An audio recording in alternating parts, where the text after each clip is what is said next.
Gaming? Will it be Ranking Esports? Could it be Chengdu All Gamers?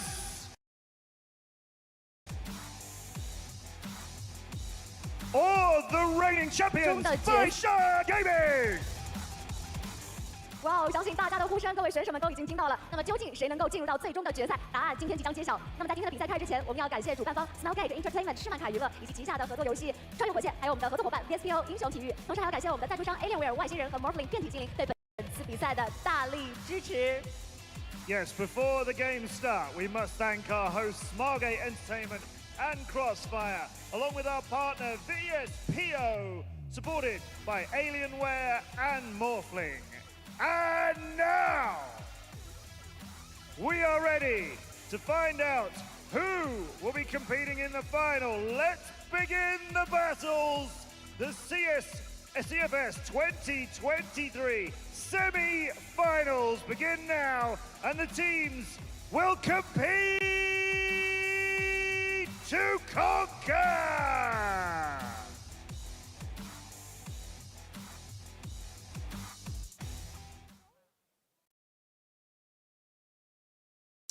Thank you, Matt Andrews and Bella, and welcome to the caster desk. We are going to be here for the entire day. We got 3 best-of-5s on the way here to decide who's going to make it into the grand finals of CFS Grand Finals 2023. I am Valdez. With me is ZOWIE and Elfish Guy once again, and we're getting ready for quite a marathon of days or games here today. We do have the upper bracket final, and then we do have the lower bracket round 1, and then we have the lower losers final to decide who's going to make it into the final day. It's going to be a big day. It's definitely going to be a big day. I think everyone's kind of feeling it. Obviously, you know, quite early here in Chengdu, still kind of kicking things off. So people are still filtering into the stadium. You know, no one wants to get up too early on a Saturday morning. I think that's fair enough. But hopefully by the end of today, right, especially if we get a good lower bracket final game, we're going to have a pretty packed house, and obviously looking forward to it. But the one thing that I sort of want to say is, like, obviously, how are the players feeling, right? I mean, this is the earliest game of the tournament, so if you're coming into this one as AG and Baisha, then, oh, gotta be hoping you had a good sleep last night. Yeah, it's going to be a tough matchup, but I think this is probably the one that everybody is the most excited for as well. I mean, this could very well be a preview of what our grand final is going to be between these two teams, and I wouldn't be surprised if we're here tomorrow with the same teams. I mean, these both look pretty flawless, I would say, on paper, but at the same time, I feel like All Gamers so far has shown a little bit more weakness in this tournament. Baisha yet to drop a map so far, but it would be crazy if they do that today as well, go through with a 3-0, but this is probably the toughest opponent you could ask for. Yeah, and before we go any farther, do want to give a big shout out to our sponsors for this event. Open Minds Alienware. Alienware is supporting CFS 2023 Grand Finals with all of their devices that you will see here. Thank you, Alienware. And indeed a big shout out as well to Morphling for their generous support as the official gaming chair in the CFS 2023 Grand Finals. Whether you're in the midst of an intense competition or enjoying a prolonged gaming session, Morphling has you covered. Morphling, reach your throne. Definitely a prolonged gaming session today, and everybody's going to be sitting on those Morphling chairs, feeling very comfortable. It's going to be a fun one. Especially for the team that loses this match. I think that's something that, I mean, initially, like straight out the gate, you just have to get out of the way, right? If you're going to play this opening game, like we've said, it's pretty early in the morning, and then you go down to that lower bracket match, and you're going to have to play that as well later on this evening. So it's going to be a big, long day for not just us, not just the fans, but especially whichever team actually loses this upper bracket final. Yeah, it's kind of a true test of stamina for whoever goes down there, because you have to think it does make you a little bit more susceptible to potentially losing that lower final, which is going to be a shame if one of those teams maybe gets a little burnt out, goes down, but also it does open the opportunity for that second match we're going to see today later, Vincent and Ranking, one of those teams still with a chance to make it through. But when you look at the history between these two teams, we're talking about, you know, 50 maps these teams have faced off against, and this is just for the last year and a half, so a lot of history. But as we can see on the majority of the maps, it is pretty even across the board. Ankara, always the one that leans usually in favor of All Gamers, and Baisha, usually their favorite map in this series, is going to be Compound. But the key players here, I'm excited for this setup as well. Xiao and Du, we've seen a lot from both of them, especially when we talk about Du in his recent match. who do you guys maybe favor in this head-to-head? The map's compound, but the key players here, I'm excited for this setup as well. Xiao and Do, we've seen a lot from both of them, especially when we talk about Do in his recent match. Who do you guys maybe favor in this head-to-head? That's a hard one, isn't it, right? I don't know necessarily either have really shown insane levels of consistency at this event so far. We've seen some big peaks. Definitely, I mean, yesterday, for both of those individuals, we had really big games. In my mind, like I said at the start of the tournament, I sort of feel as though Xiao may be a little bit stronger, a little bit more impactful maybe than Do, but it's not necessarily just about what that individual impact is going to be. It's about how you work within the team, and I think Do does work quite well within the AG structure. He's not the kind of player that needs a lot of space necessarily. A lot of that space ends up going over to the riflers, and Do's just kind of happy to sort of take what he can get. Whereas if you put Xiao into that kind of position, I'm not sure that he would flourish quite so much. So I think you do have two different styles of snipers actually when it comes into this matchup, but both are able to fill their role quite nicely. Yeah, I think if Do plays like he did yesterday, then I would probably favor Do. But like I said yesterday, I don't know if he's going to be able to have that level of consistency against a top team like Baisha. So maybe Xiao kind of comes out ahead when it does come to this kind of matchup. As you can see here, Baisha has had a lot of success so far. To the surprise of nobody, they have still not dropped a single map. All Gamers did lose one map early on in the tournaments to LCK in the golden round, and then after that they have been pretty good until they faced off against Imperial, of course, where they did drop a couple maps there, but eventually did squeeze by into the round of 4. But yeah, Baisha has been pretty solid across the board. You can see some really big numbers there. Xiao with a very high KD, things going pretty well for them. Are they now the only team in the event that hasn't lost a map? I believe that's the case, right? Because All Gamers has definitely dropped some during the group stages, and Vincent and Ranking are now down in that lower bracket, so they've definitely lost a series. Taking a look at AG here, like, I just love the roster. I mean, they're so consistent across the board. Like, to me, Baisha has a higher peak, but AG is going to hit their peak a lot more often than what Baisha is going to be able to do. So I think you look at these guys and maybe just pick any one of them out of the hat and say, okay, that's a guy that can really carry this game, right? We've seen it from every single one of them in the event so far. And look, tying it into that conversation, I don't think they've looked as good as Baisha at this event, at this point, up to this point. But obviously that can very much change up today, right? And it's the same thing that I was saying in Vietnam.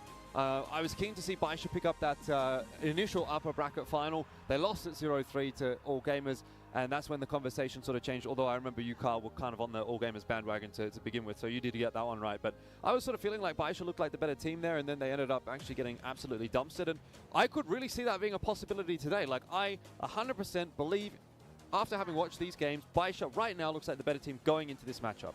But their historical head-to-head against All Gamers doesn't necessarily paint that same picture, and there is definitely every possibility that All Gamers comes out here and just sort of wipes the floor with Baisha again, and then we're like, well, Baisha's unfortunately not been able to convert their good form another time.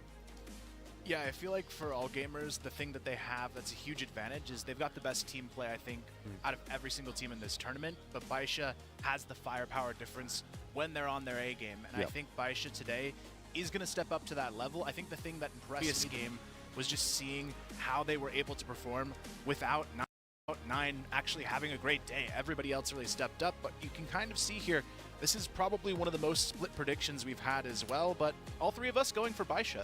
Yeah, you'll notice that kind of us and the Chinese side more so leaning towards Baisha, whereas Vietnam, Philippines, Brazil only having one Baisha prediction, everybody else going for All Gamers, so not sure why. It's hard to say. Like, I feel like pretty even split. I think honestly, All Gamers almost feels like the safe pick, right? Just because of the historical head-to-head between these two teams, and it's the same conversation that we were having during the group stage about one of those matches. We were saying, you know, do you rely more on the recent form, the recent history, and how the teams and players are looking coming into this game, or do you take a bit more of a longer look back? And if you take a bit of a longer look back, then definitely going to choose All Gamers. But obviously, we're kind of taking into account this week a little bit more so, it seems like.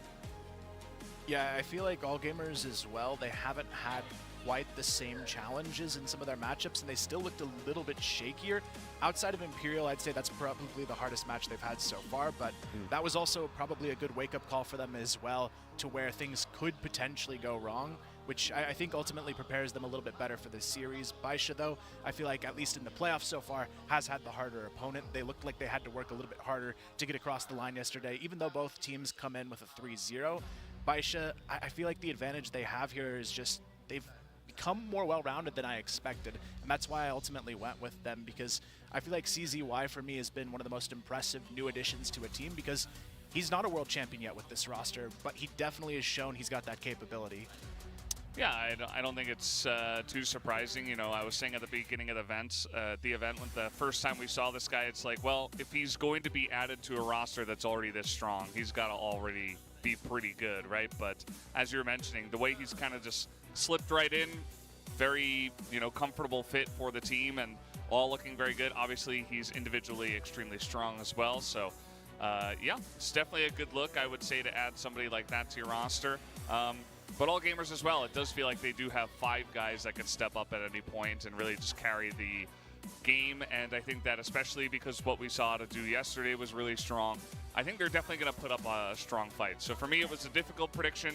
I almost went with all gamers, but eventually just went for Baisha. And this is going 5 maps, right? If we could be real, like I think this is going to go 5 maps. It's a really hard one to say because, you know, there's, like, historically speaking, there is every possibility that it goes to 5 or that it goes to 3. Like, it's just, you know, which team turns up on the day. And again, like we've sort of talked about the extenuating circumstances around this particular match in comparison to even some of the other ones, is that I will say, like, physically, mentally, this is probably a more difficult match, not only just because you're playing on the stage, you're playing against the other best team in the tournament, but you're also playing at a time zone that your body isn't maybe necessarily 100% used to. Like, I know everyone, all of us have been waking up, you know, 10, 11 o'clock, whatever, to go into the studio in the afternoon when the games were starting at 3 p.m. And now all of a sudden you're playing a game at 11 a.m.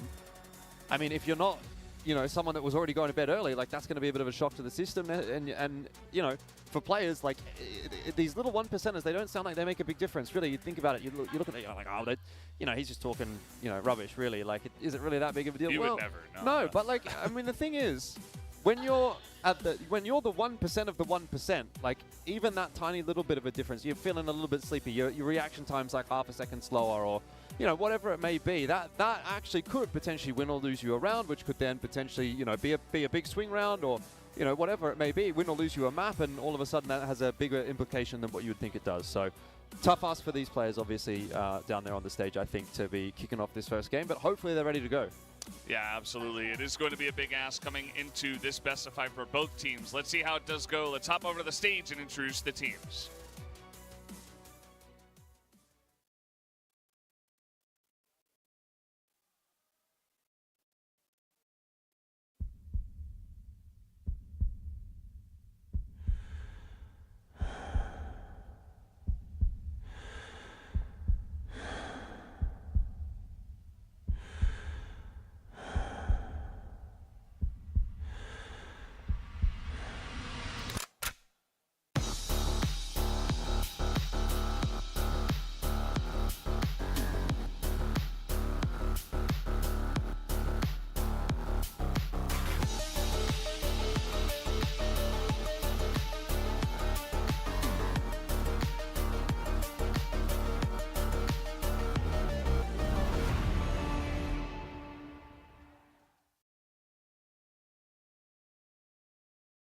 Well, the teams enter their bunkers on the stage, and the fans are already going pretty insane for them as the hype is real. I think everybody here in China, obviously in Chengdu, cheering for these 2 teams, the 2 Chinese teams that have made it to the upper bracket final. And, you know, Chengdu all gamers in Chengdu, kind of a home crowd, but also Baisha having a lot of fans. I think it's going to be a very fun back-and-forth series. It's part of the reason why I don't think this is going to be a short one. No, look, I'll have to agree with you. I don't think it's going to be a short one. I mean, going out and throwing in a 3-0 prediction would feel pretty far-fetched, even though, again, we have seen that in the past from all gamers. I think that there is a possibility that that could happen, like if there is some sort of mental crumble on the stage. Particularly if one of the teams goes down 0-2, you'll often find yourself like with that third map just being a bit like, oh, you know, we're not going to be able to come back from this. And then you even saw it yesterday. Like we had a couple of sort of competitive maps in the first couple of maps of each series, and then bang, 10-3 in the third map of both of those series. And so I think, yeah, maybe the possibility there if there's a 0-2 start, but I would tend to agree with you. I think this one's really going to go quite deep. I'd be sort of expecting at least 4, probably even 5 maps out of this one, which is going to make for a long day for that team that does end up losing. You're having to deal with that as a mental impact, but also now you're going to have to stick around, sort of stay warmed up. probably they've got practice rooms somewhere around in this arena as well that they're going to be sort of spending some time in for the next, 3-4 hours before the next game that they're going to have to play. So big day ahead, and I think there's definitely an element of, trying to maybe keep a little bit of yourself in reserve, knowing that you're going to have to be here for quite a long time.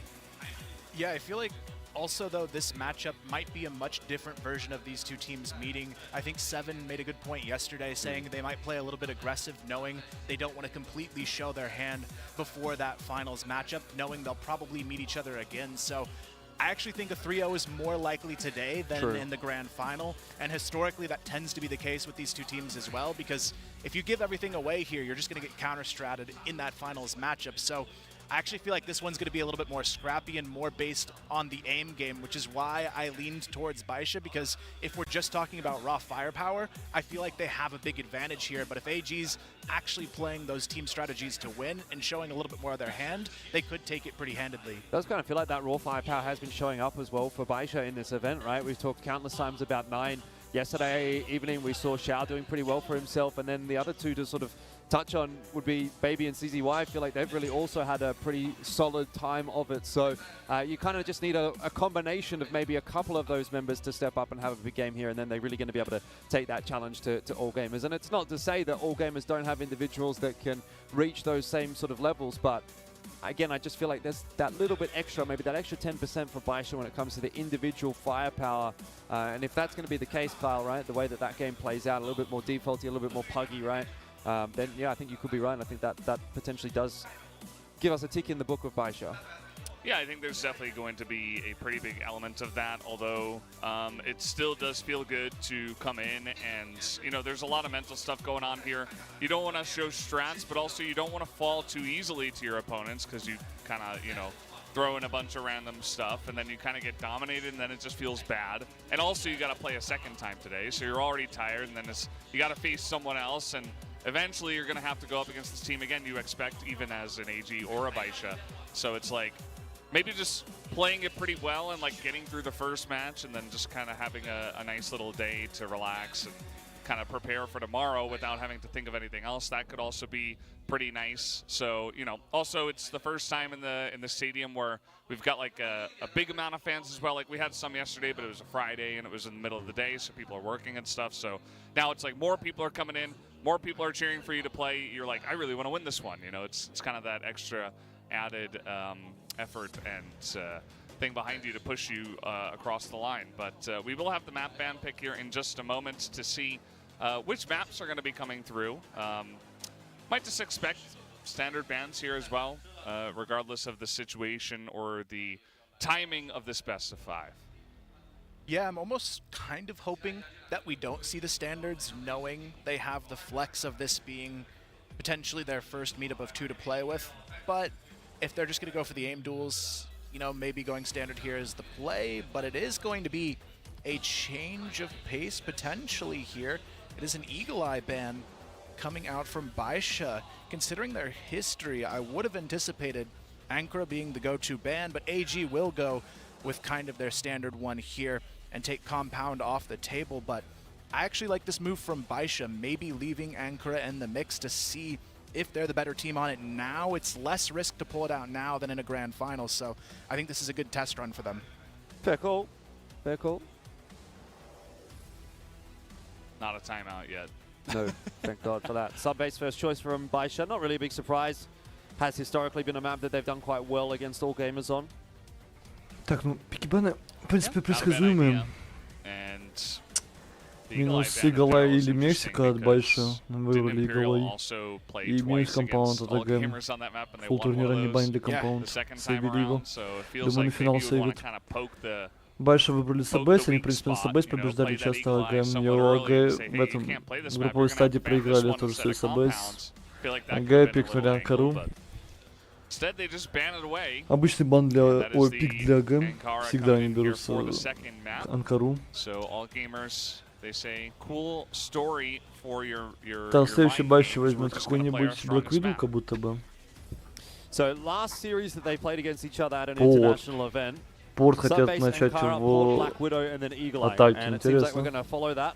We've got sub-base Ankara, вот это интересное решение от Байша. So it'll really just come down to whether or not Black Widow is going to end up being the decider map or not.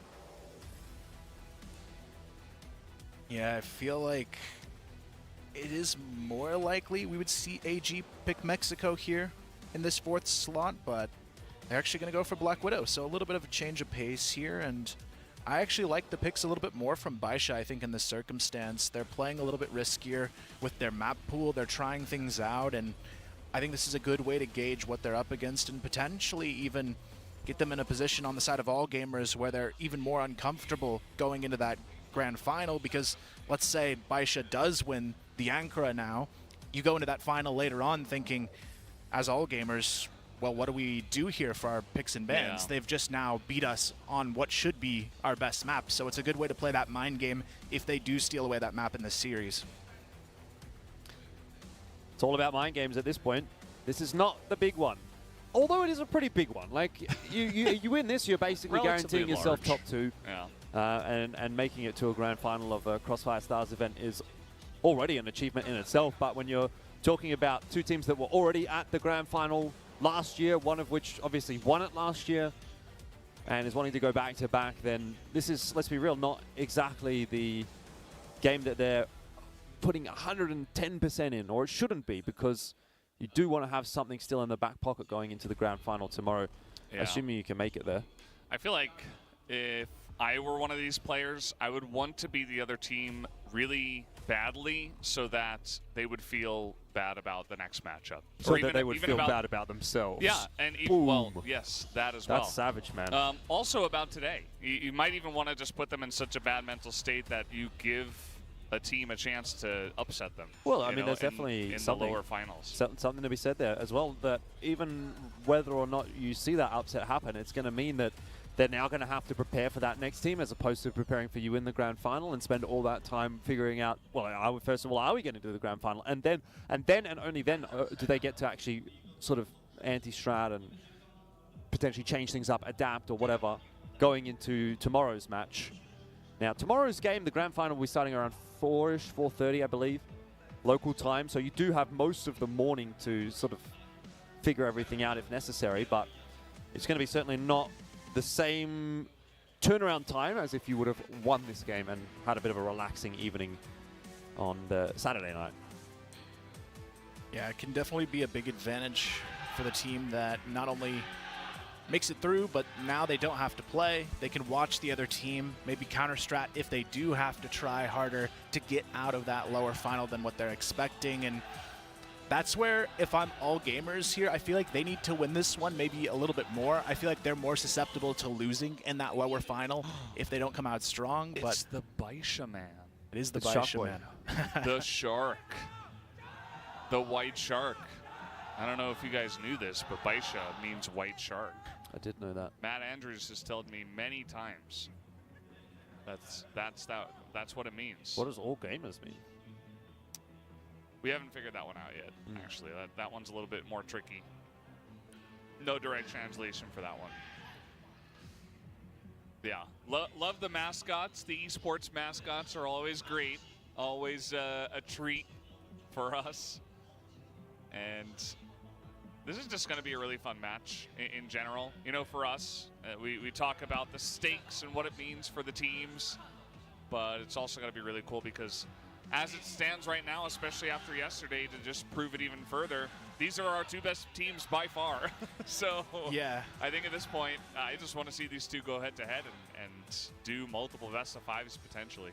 I think you probably will get your wish. Question is going to be how long is today's series черт, going to микрофон end был up? выключен все это Potentially время. going all В общем, the я way так to подумал, Mexico. то, I could see что We've had a Байша series that выигрывает all первые 2 over карты 5 с АБС и so Анкару, far. а АГ выигрывает остальные 3, потому что очень плохо для Байши, что 3-я карта порт. Вот если бы A full 5 maps. было бы это Black Widow, если бы они БВ взяли бы, могли бы 3-0 заканчивать. Но как будто бы из-за того, что они взяли порт на 3-ю карту, они начинают в атаке. Как будто бы АГ должны порт забирать, и потом 4-я это Black Widow карта. У АГ слишком хорошие ББ, вот они нам показывали за последнее время. Супер круто они БВ играли. И дальше Мексику еще у АГ в защите начинается. Но как будто бы вот 2-0 для Байши и 3 подряд для АГ после этого. По ощущениям.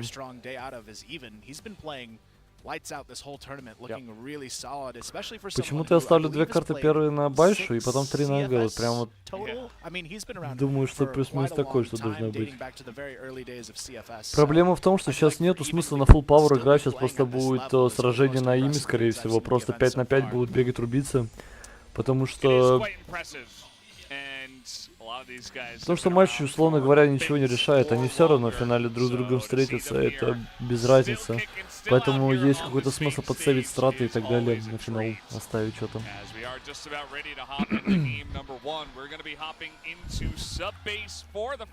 Так, ну пошли. Смотреть саббейс. Че там по КДшке? АГ выиграли 4 саббейза из 10. То есть 6 саббейзов выиграли Байша и 4 саббейза выиграли АГ за последнее время. Ну, интересная такая статистика. Непонятно, какие там составы были. АГ делает машинку дефолт. А он еще переключаться будет, ну? Там уже игра идет.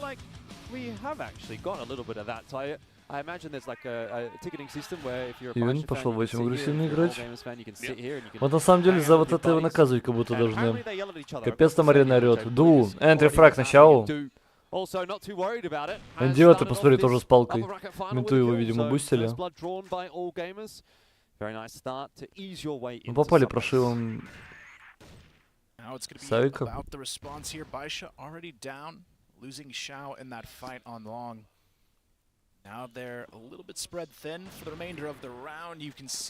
Увидел он 9-го в окне, понимаешь, что один надо, скорее всего, должны играть. Ага. Ну и просто холдят Байша. Засаду на 8-ке. И в отдачу играют у нас вообще полностью Б. Считай.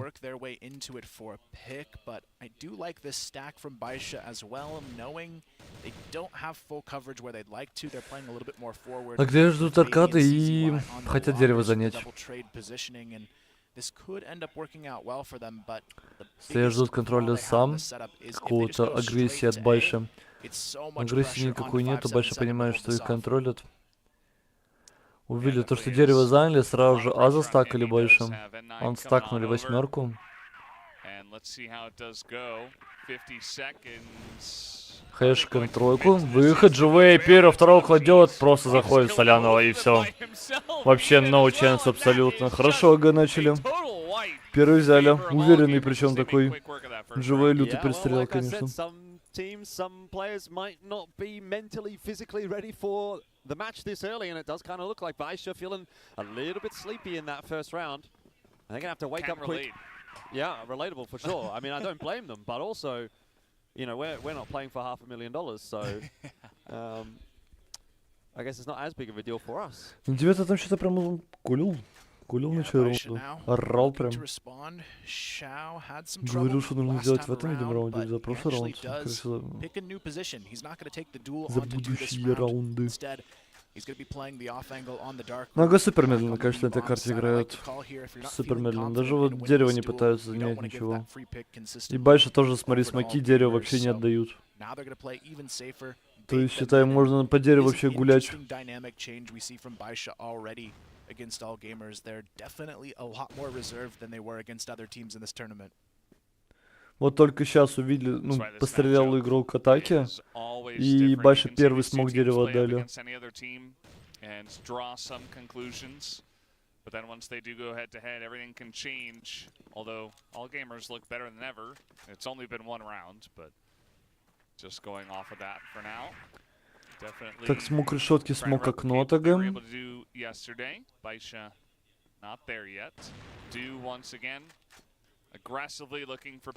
Да пытаются в эти смоки хоть какие-то никнеймы собрать информацию по карте. Ага, по итогу просто фейканули смоками и просто стоят дальше ждут. Ждут минуты до конца раунда. Занято только дерево. Полторы минуты. Ну и смотрим. В итоге у нас какой-то На сплит Б будет. Трое дерева, смог окно ZOWIE. Пошел контакт, N9. Хорошо набривает ZOWIE. Полетела флешка.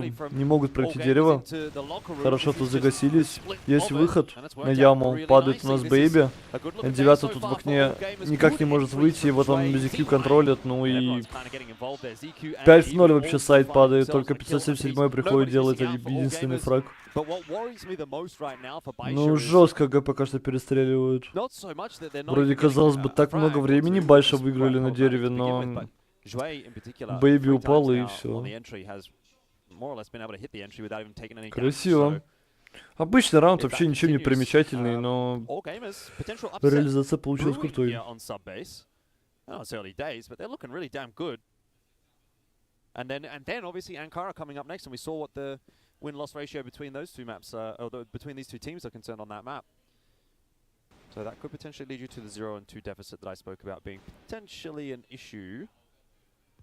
Yeah, you can see the frustration as well. 577 not even going for the clutch. They're going to talk about it here because these rounds have been 2-0. Хорошее начало ляга, причем уверенные оба раунда. Супер уверенные. I feel like it's kind of just that early game jitters situation for them. This is definitely a team that can adapt quickly, and I'm expecting a change up coming into this. Больше надо просыпаться, пошли машинку аркадить. Тут 4 игрока от АГ. ZOWIE вместе с тиммейтом. Ну, в принципе, разменялись, 3 в 3, забегают с улицы. N9, один зигзага, остается против 3 игроков, одного убивает, там уже ду. В планте на точке А. Не знает информацию по второму, то что машинки.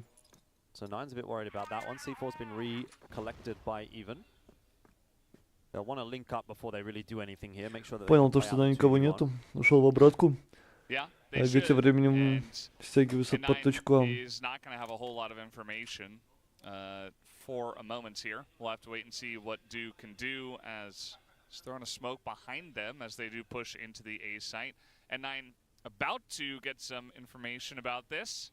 Once they do plant this one. Так, ну смотрим, Doom устанавливает бомбу. Хороший сейчас постплент у АГ. Снайпер на ракете. Смог дал. А так, Най смотрит лестницу, спустился N9. Ну, конечно, тяжеловато тут что-либо сделать.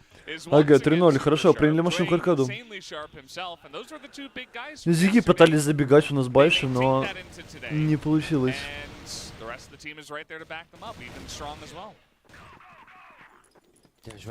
Еще опорник точки А там упал при этой аркаде. Причем люто там Ду его вскрыл. Кто там был, интересно? 577-й? Авикова прям нормально так бахнул. Хотя это должен был быть по логике вещей Щао. 0-3 у него вообще. Скоро не идет каталочка.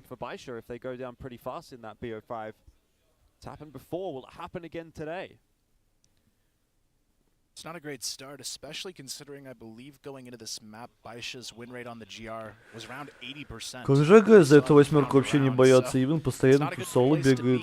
Он сейчас тиммейта позвал, Ду нашел опен в яму. Аркада с А, ну и все, зашли. Откидали все Байша. Перезаняли ракету. CZY слышит ротейт. Один винта и 4 дерева. Щао убивает первого, ZOWIE. Быстро его затрейдили, N9 в окне. На, уже никого нету, спин заходит CZY, убивает. N9 врывается с маки, никого не убил спину. Ну и АГ по итогу заняли точку. Есть информация по последнему, он слышит топот. На Ивен ставит точку в этом раунде. Красиво.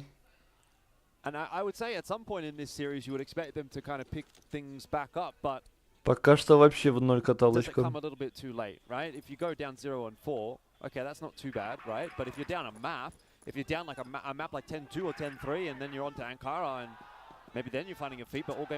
Байша проснуться надо. Джойо. Флами там врут. Больше нужно просыпаться. Вообще ни одного раунда еще в защите не взяли. Очень плохо для них на самом деле все сейчас. АГ себе, считай, минималку взяли уже в половине.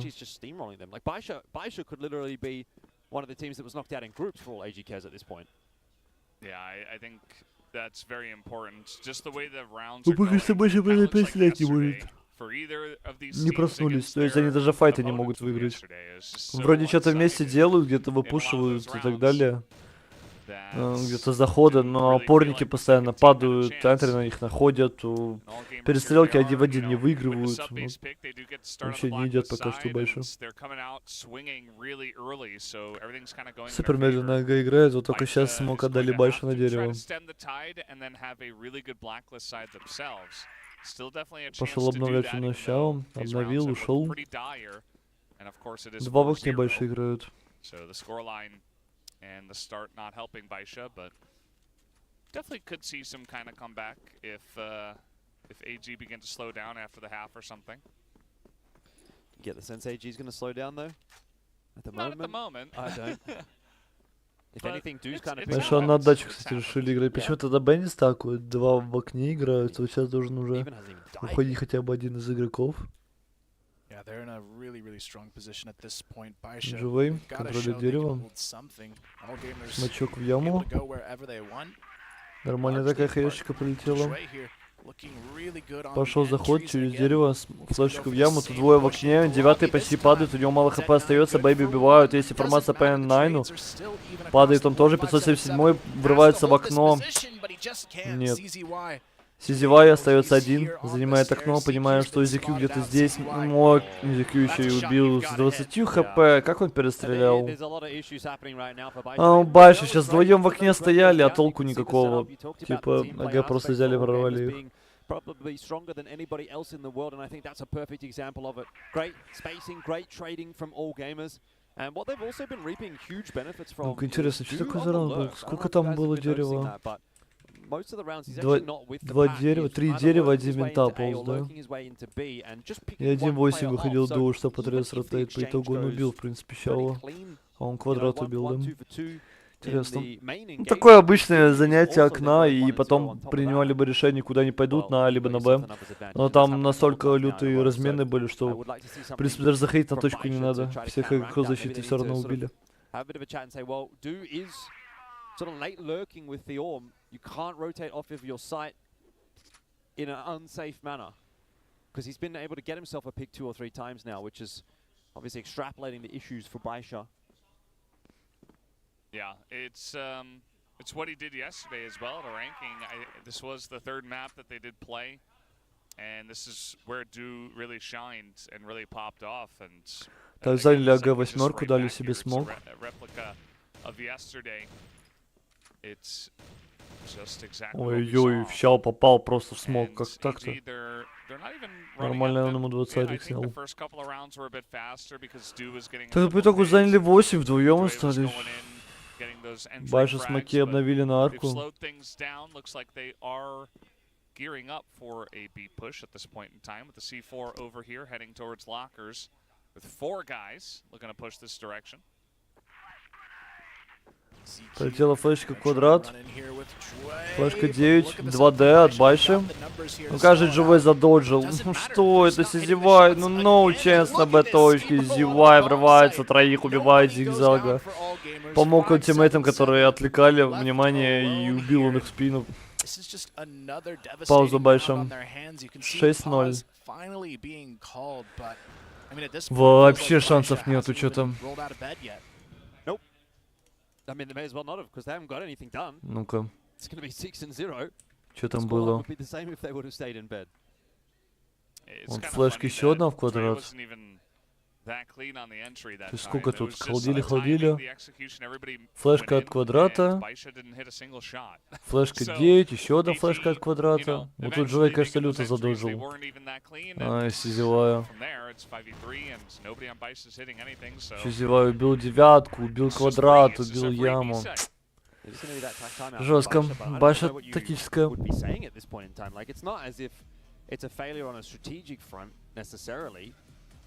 What do you say? You say, alright, just hit your shots, like aim a little bit better? Just be better. Just be better, like... Ну, не знаю, Байше надо что-то делать, вот что только. Ой, это у меня телега. Забыл выключить. I mean, there's that do point that I made a little bit earlier that he's kind of on the lurk, so maybe that's something that not everyone was across or aware of, but generally speaking, Стрим, привет. Ну, видишь, вот так вот начало. Там игру вот так рано поставили, потому что сегодня 3 игры, оказывается, будет. Вот это вот нормальное такое лицо. Вот живые. Сегодня 3 игры. Баша против АГ, Висит против ранкедов, и кто победит, кто проигравший, будет играть между собой в нижней сетке. Раз кто ZOWIE, конечно, разъебал. There was no one else helping him. He just single-handedly takes a 1v2 onto site and wins it untraded. That should just never happen. And he's the guy that has the least ADR on the team as well, by the way. So, in terms of impact, he's the one that's really not done as much as anybody else, and then he just pulls that out. So, everyone's 5 ADR. Просто 5.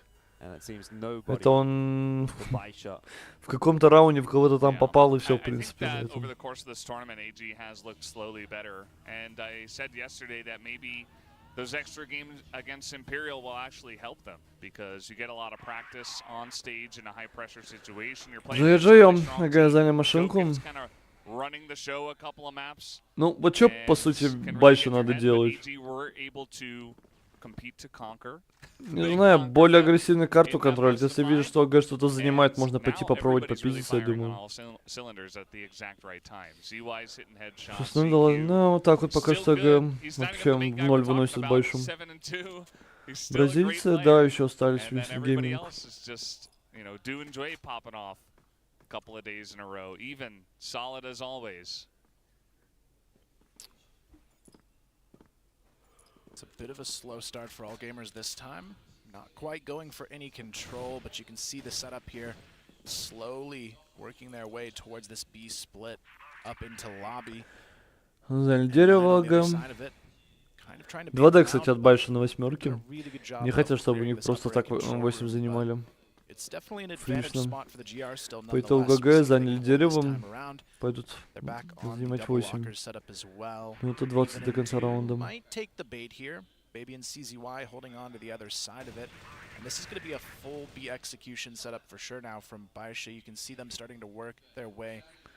Дум пошел 8 вычислять. Сейчас квадрата, кстати, контакт берет, и тут 2D. Пошли выпушивать Байша. Убили одного, второго, хорошо.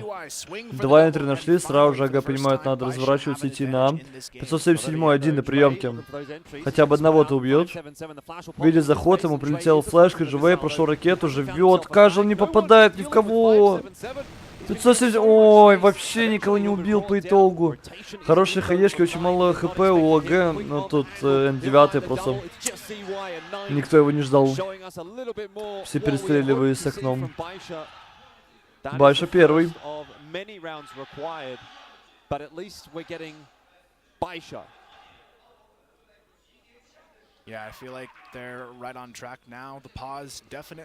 Перезащите. Хороший табик на 8-ке был. Убили 2 игроков All Gamers.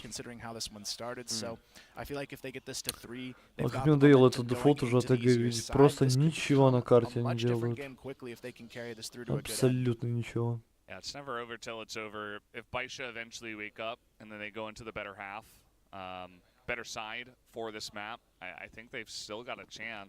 That one was a little bit silly from the side of AG. I think that, you know, dude trying to jump into the lockers is pretty aggressive. I understand he's trying to like take an aggressive trade against Xiao, but if anyone else is there, you just die. So it's pretty risky. Can have nice rewards if you get the pick, but instead you just go down and then your teammate kind of is trying to follow and trade it back, and he just goes down. СБС такая карта, где атака можно просто стоять, ничего не делать по несколько минут. И не просто так, что они чего-то ждут, а просто IFK геймплей делать. Играть на нервах оппонентам.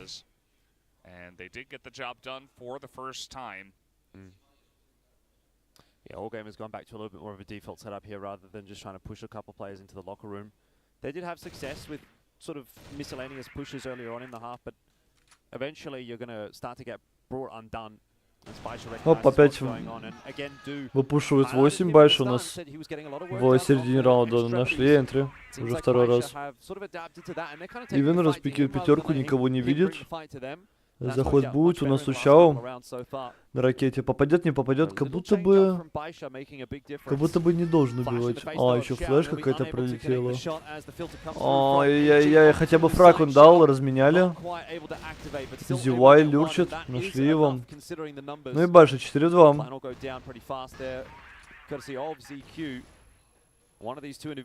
Все выкинули в ZQ, поставил он бомбу. И он пошел агрессивно ковры играть против N9. Файт 1 в 1, N9 падает.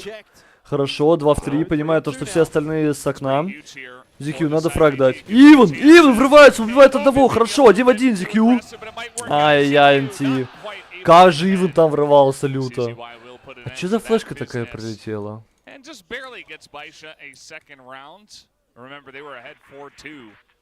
In terms of players alive, as they were trying to push into that one.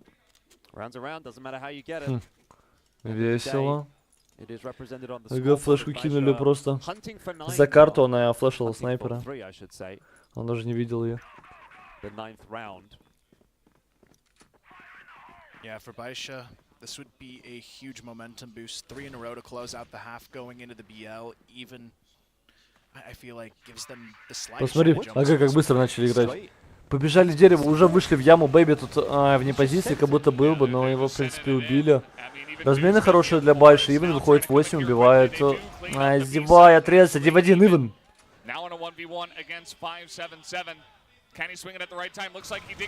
Ай, хорошо.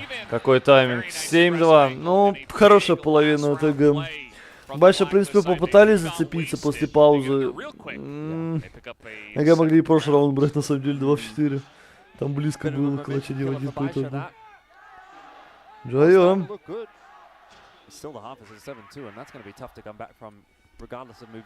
Ну, ща у нас не видно. Про что я говорил, он супер нестабильный. 2 на 8. Ну, это полный пипец был.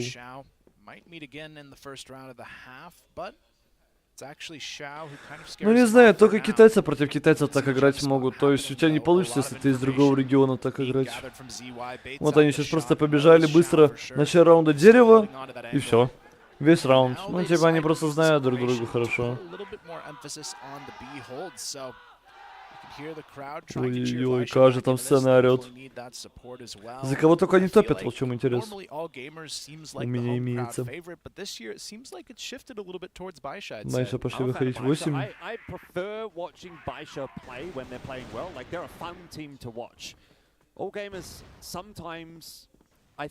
Ой, смоки ловит Чао. У Чао вообще не идет, просто абсолютно не идет. Его даже за стеной сейчас пизданули. Г, проверили 8-ку, никого там нету. Отдали смог баллонг, все. Переконтролили карту.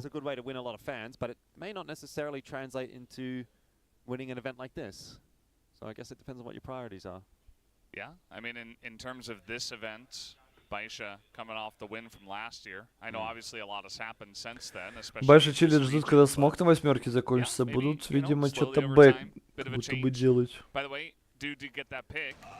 Дул, контакт дерева. Люто пикнул, конечно. Выше 8 Байша. Позеваю. Нету инфу, убивает он одного. Ива немного не ожидал этого. Ну, в принципе, последний остается Бэйби. Легкий раунд, молодцы. Назеваю, забатил Иван. Я не знаю, Сабейс, как бы мне надоела эта карта просто. Какая же она неинтересная. Ну, вот, мы сейчас смотрим, как играют два чемпиона мира друг против друга. Ну, они же вообще ничего не делают. Что одни, что другие. Просто скукота, не карта. Почему она до сих пор мапули? Ну как ее неинтересно играть, а? Просто невозможно. Байша лестницу. Пошли контактом. Ну и заход на. Все упали. ZOWIE спускается, убивает одного, и Иван разменивает его. Да как так-то? Ну в 2 опорника было, еще ZOWIE убивает. Хорошо прогренили Бэйби. Очень мало у него хелспоинтов осталось. Чао опять не попадает. Бэйби перестреливает своими хпшками. Иван тоже падает. Ой-ой-ой. Ну вот как так быстро АГ сместились? Что за бред? Как? Still a bit of a Каким frustrating one. образом? You can sort of see that they're like, shouldn't really get that close when we get 2 clean entries like that. ZOWIE took forever. Вот инфы нет по дереву, увидел, видимо, да, зевай как-то. Подожди, а что было? А, они машинку запушили. It looked a little bit messy after the initial picks. Ладно. And ZOWIE did get some nice value out of Машинку that. лучше Made было, it только я closer пропустил than этот Xiao момент. potentially would have wanted. As you saw, he wasn't too happy after that. Xiao not having the best Контроль time, машинки being a little вчетвером bit вообще dominated ждут by Doom на позднем аркаду. in the server. Зиги плюс 8. And sitting with only 3 kills is not going to be a good feeling for someone like Xiao. Baisha now they do want to push in through lockers once again. And Ой, he я hits иду. it again. Не пропускаю Xiao, на пропрыг взял и без шансов Xiao дал. This is just the guy. Xiao вообще не тут. Ивен поменять позицию, били зиг. Ну, 5 в 3 как будто такое доиграть надо.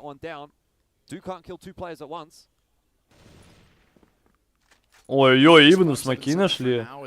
577 вырубает его.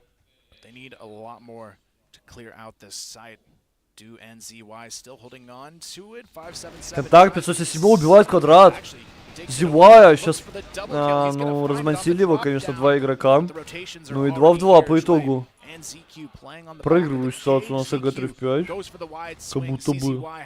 ХП, конечно, не очень много у Байша остается. 577 9 хп. Тяжело такой раунд потащить. Пропускать квадрат. Нет. Маппоинт. Для АГ. 5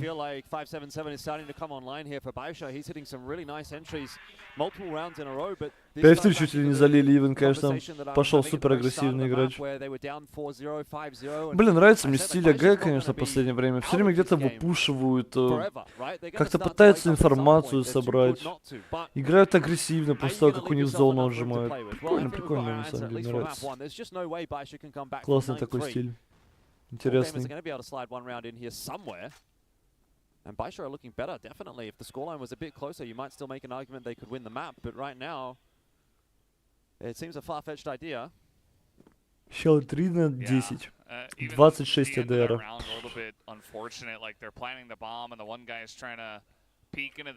Не пошла каталка, конечно. Контактом Байша. Not the best situation at that point. They tried their best, wasn't enough. Baisha, I thought maybe we're going to push in and challenge ZOWIE and ZQ there in the hallway, but not happening just yet. Just holding on to this angle is Xiao. And eventually grouping up together here as 4. They've also got someone up in the vent. It looks like CZY. Джой тут и приемки на лестнице. Ну, в принципе, Байша законтролила дерево, у них в винте будет, видимо, точка, заканчивать хорошая КХЕшка. Заход на Ам, Джувей, отдал флеш, живет к нему, ZQ уже стягивается. ZOWIE поменял, взял винту, пикнул, убил, ZQ надо сейчас проходить ракету, он тут его не пропустит. N9 пропрыгивает ракету, Xiao спиной подставляется, ZOWIE спускается, убивает еще одного. Супер, конечно, круто, АГ хелпанули. Вот как так вот просто? Почему такой медленный заход? Вот информация по заходу. Какая секунда? 17-я. 17-я секунда.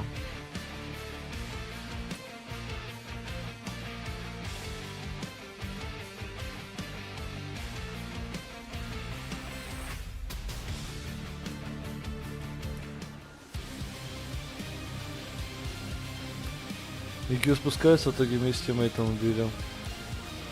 И ZOWIE тоже увидел, что в винте люркер, но пошел помогать. После чего он пошел помогать? После того, как убили одного игрока.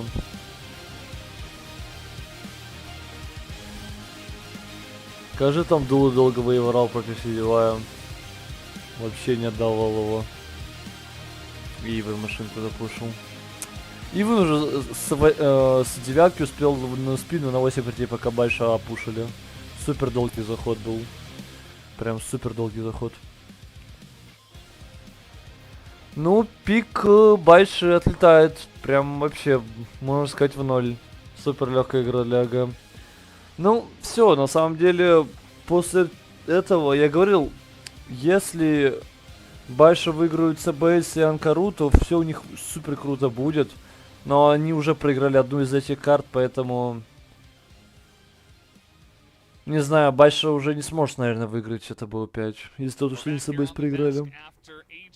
Как будто бы они не должны забирать это было 5. Ну, посмотрим, что там Байша подготовили на SoundCard.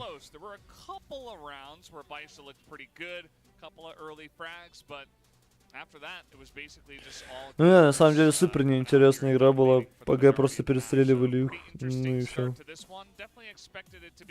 Просто перестреливали. Yeah, I mean, I think that's a reasonable assumption, but hey, sometimes that's the way the cookie crumbles. I mean, just taking a look at the last time when they played in that grand final, it was 10-2 the way of Baisha, and then they went on to 10-2 Ankara, but then they still lost the series. Now I'm kind of looking back at the previous series and wondering, okay, what was the first map there? In every case, ну ладно, ждем вторую карту. Вторая карта у нас будет Анкара и команда АГ. Начинать будут они в защите. Вот Анкара должна быть интересная. АГ ее очень часто выигрывали. Из 15 карт 10 раз выиграли АГ Анкару. Интересно. Ну ладно, ждем начала второй карты. Yeah, I feel like it's a tough one knowing they've got Ankara on the way and just knowing they're not really looking like they're in a good form today. A bit of a slow start. I mean, Xiao, he was one of their top performers yesterday. 26 ADR on that map, just completely out of the picture, and they need him to step up going into the future maps of this series. But I mean, all in all, there was just nobody really playing at their top form. I mean, you could argue Nine still had an okay performance, but just nothing compared to the other side of things. ZOWIE picking up the MVP for map number 1, and I feel like for Baisha, this could be the wake-up call they haven't got yet that they finally might need to get back into top form, because let's face it, they hadn't lost a map so far. When you get into that habit of, okay, we're just going to win this, eventually you can run into a roadblock that really is just kind of that rude awakening. That should have been a rude awakening. If anybody is still asleep after that, on the side of Baisha at least, I would be very surprised, because that's not the way things are supposed to go. There was definitely a bit of a sniper diff, maybe actually a bit of a huge sniper diff in this one, and didn't even end up being the biggest performer on his team, but he essentially neutralized him very early and often. He went for like one strange pick on the side of Blacklist, but that's fine. I think on sub base, you're really feeling yourself. You're doing some good stuff as do. That's totally good. And at the end of the day, like, everybody on the side of all gamers had above 1 KD. Do had the lowest ADR at like 65, but we know what he was able to do in this map. So yeah, it's really rough when it feels like AG are peaking at the exact right time. And Baisha, you know, as you mentioned before, it's kind of been easy for them going into, you know, all the way through this. They were the first seed in the round of 8. They were able to take out Cara House pretty easily. Did have that overtime round, or map. But at the end of the day, all gamers have been challenged a lot more, and they look like the better team right now, especially after that first map. Yeah, Baisha's going to need a bit of a smack, right? I don't know if there's I think they already got one. Yeah, can they get a bit of a smack around the chops to wake up a little bit? Because I mean, you can have a look here, right, and just 5-0. Have a look at the kill matrix. Yeah, I mean, it's just very, very dominant, really, from all gamers, isn't it? And like you said, kind of across the board, it wasn't one player really going out above and beyond. We saw Do in the first half. We saw sort of ZOWIE in the second half. ZOWIE as well. I thought he was really good there for all gamers. So go down the list and pick any name out the hat, just exactly as I said in that pre-match, and they're going to probably be able to deliver for you. Whereas for Baisha, I mean, who really stepped up there? 5-7-7 had a couple of good rounds towards the later stages of that map, but aside from that, I don't think there was really a whole lot to note, which is a poor sign, obviously, going into Ankara. And yeah, they're going to need to find a way to really mentally reset quite quickly, because even as I understand, right, we're going to be jumping between these maps even faster than we were yesterday. We've got a lot of games to cover, right? So everything gets smushed together, right? And in theory, that doesn't give you a whole lot of time down there on the stage to have a bit of a chat and adapt going into Ankara. Now, the one positive I will say is that they would have 100% been expecting Ankara. Like, that's not a curveball at all from all gamers. So if they've done their preparation correctly overnight last night, then they should be ready for this map. But, I mean, you would say the same thing about Subbase, and then they lost their 10-3, even though that was their map pick. So, I don't know. It's not looking like a good day today for Baisha at the moment. Yeah, I would say it's very likely if they lose here, they go down 3-0. I feel like just knowing they have to play another best of 5 that could potentially go to 5 maps, you don't really want to take it to a 10-map day because that later match could become a lot more stressful. You could be pretty burnt out by the end of it. So I feel like this is a must-win if BaYSHA want to reclaim this series. Otherwise, it's a definitive 3-0 in my eyes. Wouldn't be too surprised. I was definitely expecting 5 maps in this one, but I also was not expecting by any means the first map to be this quick of a 10-3. And as you said during the series, it was like, it's not even about the scoreline 100%. Obviously the scoreline does add to it, but the rounds and the manner in which BaYSHA were just kind of disappearing and not hitting any shots and not really trading back in any way is really the biggest thing for me. And yeah, the kill matrix was pretty interesting because the highest number in favor of one player against one player was due against Xiao, 5-0. Everything else was like 4 to something, or 1 to 3, something like that. And Du, I think he was positive against one other player, but actually negative against the majority, against the other 3 players. So mostly just hunting down Xiao and really neutralizing him. And Ankara, another map where I'm not sure how much the snipers are going to get into it, but still going to be pretty important. And could be all the difference once again. Definitely is a sniper-centric map, but what I will say again, and I've said before, is all gamers tend to get a lot of their work done with the riflers. Let's see how this one does play out, though. It feels like it's a must-win for BaYSHA if they want to keep themselves in the discussion for this series. We'll jump into Ankara. It's the map choice of all gamers, and they've already put down a decisive 10-3 dub on sub. The dub on the sub. Nice. It makes sense that BaYSHA is favored on that map because they're sharks, right? Subs go in the water. There's Same with no Port. water on Ankara. Same with Port. But, yeah, maybe it's opposite day today. Do see that Ankara favored towards the blacklist side, even more favored towards the blacklist side this year compared to last year so far. And I don't think that's a surprise either. I think that the teams just kind of get how to do it from the blacklist side on this map. Yeah, it is interesting as well that moving forward, I believe AG has the GR side for every single map remaining in this series. So maybe that helps BaYSHA a little bit. They are a little bit stronger on the BL side on a lot of these maps. So it could be a nice chance for them to get back in it. I feel like the BL side also forces you to maybe wake up a little bit faster as well because you're the team that has to make those decisive moves. And I feel like if you're BaYSHA in this circumstance, this is the side you really want to be on. Так, я тут. Здорово, доброе утречко, всем привет. Ну, в принципе, вот мой предикт к тому идет, что если BaYSHA проигрывают саббейс, то, скорее всего, они уже не выиграют это BO5, потому что им просто карт не хватит в запасе. Потому что там слишком сильные карты АГ будут. И сейчас SoundCard, конечно, будет, надеюсь, интересная. Но вот...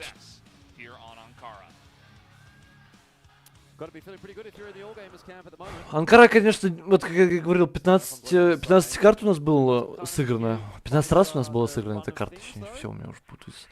Вот, и 10 раз выиграли АГ и 5 раз BaYSHA. Но все равно на важных матчах это будет другая совсем Анкара, конечно же.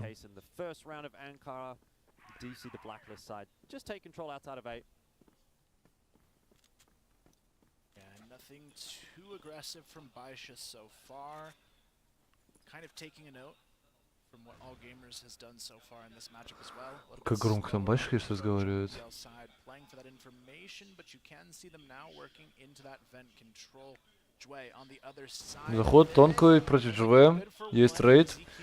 ZQ живет, к нему Иван уже бежит стягиваться. Моментально зарашили ZQ, одного еще убил. Ай-яй-яй, Иван. Получается, в лицо ни за что, просто пришел тиммейтам помочь, а ему тут в лицо напихали еще. Xiao сразу же на спине.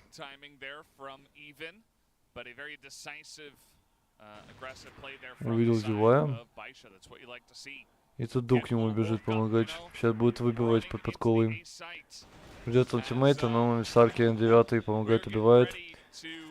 ZOWIE сбривает Xiao. 7 утра, ну вот, из-за того, что 3 матча сегодня BO5, они, видишь, как сделали. В один день все хуйнули нам, спасибо. Зачем завтра проводить полуфинал нижней сетки, когда можно за сегодня бахнуть, конечно. Вы сейчас спать был? Я не хочу спать, на самом деле, я выспался.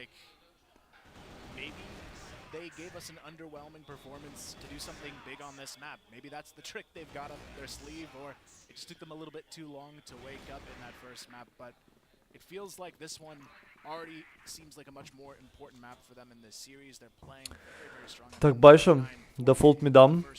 Ду, спалил, ушел. Не, репикает, смотри. Оп, в спину убивает. Еще с пистолета кладет дальше, репикает. Есть трейд. Иван выигрывает файт против N9. Все, понимает то, что двое мидл ушли. Хороший смог, ну... Вот и все. А почему вот он смог отдал? Вот он отдал смог, потому что от нишки контакт был или что? Вот почему он смог отдал? Он увидел то, что в яму дропнулись, да? А, ну вот, он увидел Шаолин, который дропаться должен был.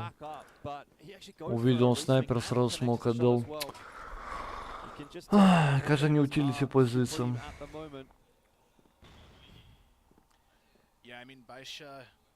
They had a good opener, but you're not going to get 4 from 9 every single round, so you have to find a way for your other entry fraggers to really capitalize when they need to. ZOWIE and 577 still not on the board just yet. We are going to see an early stack towards A long, but this is kind of the default. Так, GQ дал первый смог, сейчас Иван заресмочил в мейн. У GV еще второй смог остается.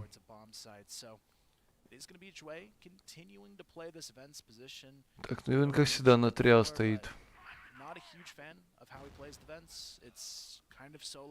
One and done at best positioning.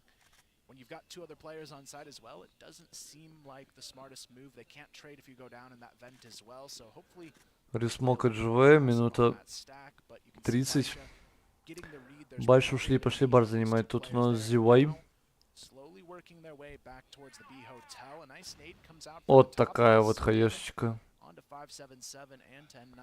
Неплохая ZOWIE на приемке, одного кладет. Моментально его сразу же трейдит на 9. Ду понимает, что ему надо спейс на карте, выпушивает он нишку. Тут 2 игрока от Байши. Промахивается. Сразу же его Щау кладет. Заход на Б. Уже АГ тут как тут вдвоем. И он смотрит паркур ZQ на бэксайте. Полетели гранаты.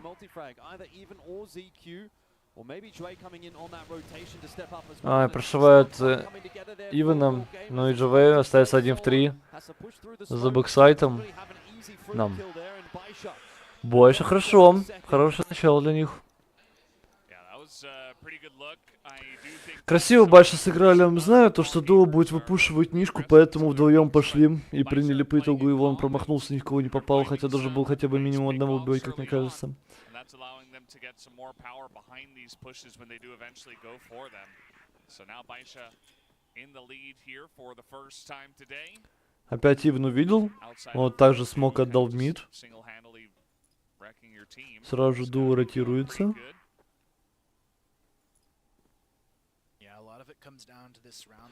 ZOWIE зря на самом деле смог обновил барем, потому что была инфа по миду.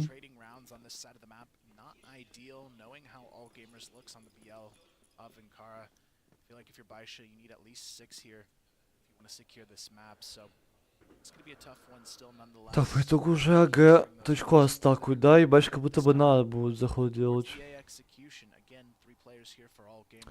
Они даже не пытаются никак и вынести, просто сейчас вместе будут заход делать. GV, тонкую, контакт. Проигрывает опять то же самое. Хорошая хаешка от Ивана. Все, понимают то, что 2А Байша. Пытаются ворваться, все утилити выкинули. ZQ. Выигрывает файт, хорошо, очень мало хп у них остается. Иван еще одного убивает, уже Ду прибежал на хелпу, N9 последний. Круто, опорники справились.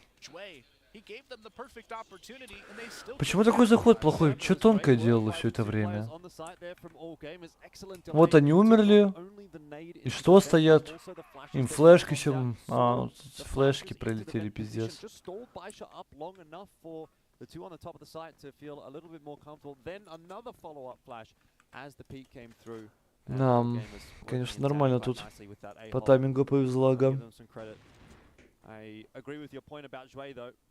I've been critical of the vent position before. I will do it again.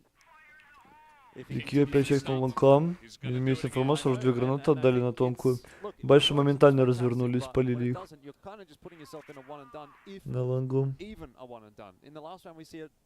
Сейчас уже тем временем по нишке гуляет там. Yeah, you get a bit of early info and the guys on the side can start dumping util, but surely having a body there is more ideal, more favorable. I was saying, you know, they can't stop you from criticizing him again. It's going to happen. And, you know, I think it deserves it. Контроль АТГ мидл вообще с голов. Вот сейчас смоки заканчиваются, уходят. Он стакнули. 9-й. Ой-ой-ой, как он люто врубает ZOWIE. ZOWIE вообще не может ничего в тонком это сделать. Его прям наученцы врубают. Сяо файт против Ду. Ай, Ду проигрывает файт. Сяо перемансил его, конечно, и еще пошел пытаться разменивать тиммейта. Увидели ZOWIE, понимают, надо забегать на БМ. Знаю, что ZOWIE игрок бара. Сразу же больше заход на Б. Тут уже 2 игрока, 1 в нишке. ZOWIE одного кладет.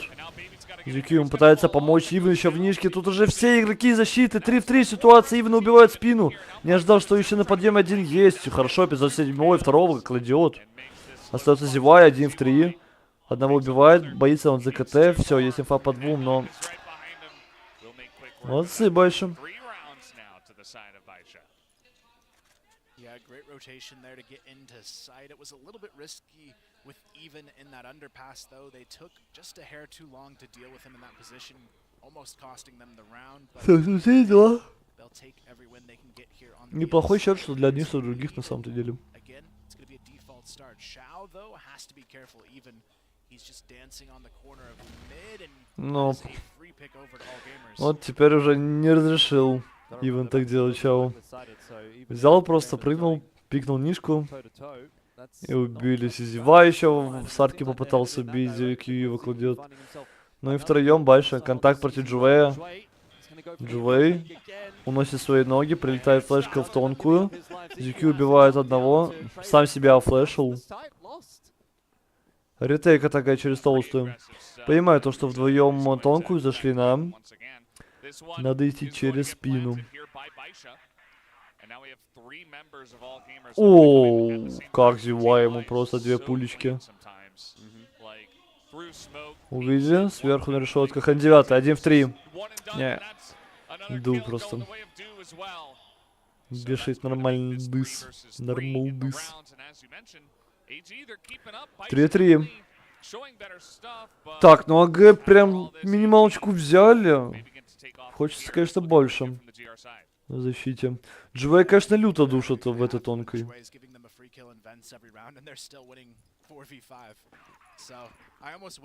That they would lose one of those rounds just so he realizes he needs to change what he's doing in that situation. But I mean, you've got even Do and ZOWIE hitting the shots they have so far. It's just so hard to feel like you've got a fighting chance. And ZOWIE, he is right back at it. There's no stopping him in this position. ZQ not really going to have any trade support as well, just playing on the top of side, but Baisha playing even more reserved this round. Посмотри, как ZQ играет, как он инфу пытается собрать по этому лонгу, что фаста не было. Кейсон круто играет.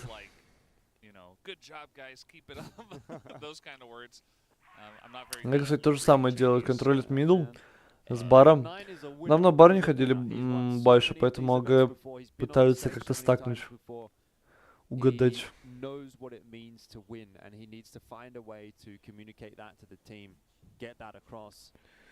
ZQ антифлэш позиция. Сяо промутился мидл. А там мид как раз таки сейчас смотреться не будет.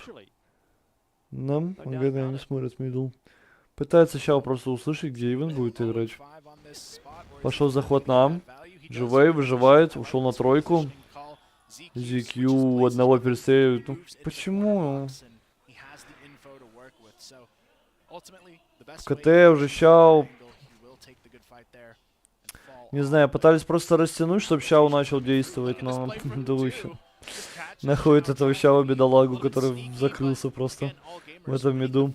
Вышли мидл большим. Попытались закончить Б, но бомба падает. ZOWIE дает информацию, бомба на миду, мужики, помогайте. Ивен заметил Бариан 9-го. 9-й... Ай-яй, по итогу спину убивает. На самом деле, может поплатиться за такую ошибку, но сейчас АГ. Но, в принципе, втроем стоят мидл, контролят бомбу. ZOWIE убивает одного, попытался бомбу забрать. Отменили, да. АГ, 4-й взяли. Ну-ка, что там произошло вообще в КТ? Как так-то? Вот они начинают заход делать. Дул контролит мидл, никого не видит, пошел в КТ стягиваться после информации. Эти в лонг Б выпушили. Почему они отменили? Почему они сразу ушли? Вообще, моментально больше ушли. 577 взял чтул. Умер просто так ни за что. Вот просто ни за что умер. Попытались как-то фейкануть, чтобы Щау начал действовать, но по итогу фейк начался неуспехом уж точно.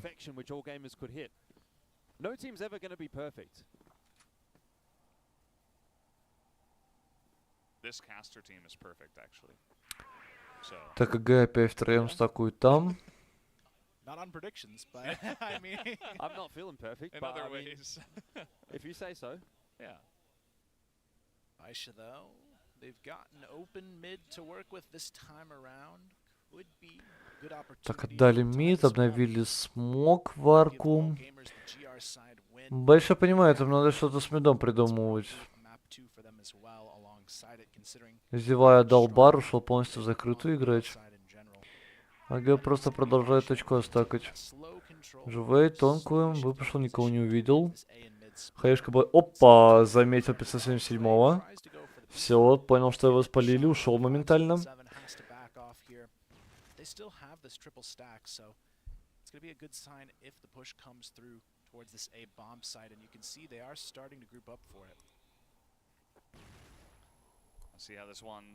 Мальчик, как будто бы хотел закончить. Живей, проверяет тонкую. Пытаюсь кого-то найти, но никого тут нету. Сразу же отстакнули, ушли АГ в закрытую на точку Б. Живей в соло будет. Принимать ам. Тут по итогу фейк какой-то как будто готовится на А заход, плюс Нишка работает. А Нишка с бомбой идет, ZOWIE. Увидел. Проигрывает файт. В итоге фейк Нишки побежали в толстую с бомбой. А прорвали. Хороший тайминг получился, ZOWIE еще отрезал ротейт. Воу-воу-воу. Интересный такой раунд от Бэша сейчас получился. Фейк Нишки в этот момент уже зашли на А, потому что АГ проверяли, слышали то, что АГ проверяли тонкую. Из-за этого так вот развели игроков защиты. Но это прям майнгеймс лютый сейчас был.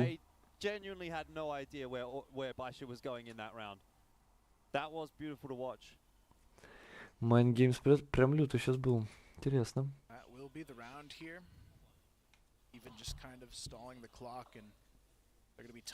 Ну, давай запишем это раунд, чтобы потом пересмотреть. Так, Байша versus EG, Анкарам, 3-4. Интересный такой раунд получился. Хорошая идея, против АГ так будет все время работать. Ага, потому что очень сильно доверяет информации, которую видит.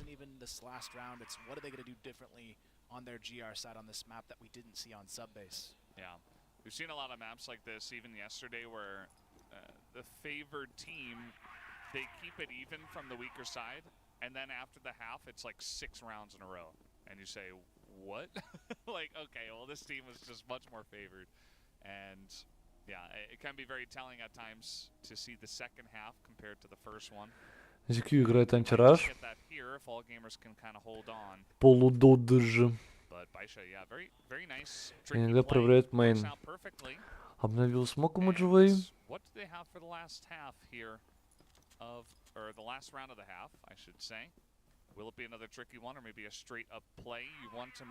2 на 7, кстати, живые. Вот тут на самом деле нормально точки отдушат. Так-то. Так, ну давай, Байша раунд смогут взять? АГ продолжает ряд стакать. ZQ ушел. Живой видел контакт. Байша выходит арку. Ой, живой, как он с разворота убивает! Иван падает, остается ZQ один. Спрыгивает вниз, убивает еще одного. Кажется, он эту точку чувствует. Очень мало хп остается у Байши. ZOWIE уже пробегает, убивает одного. Бэйби с пачкой на руках убегает. 1-2 будет клатч разыгрывать. Я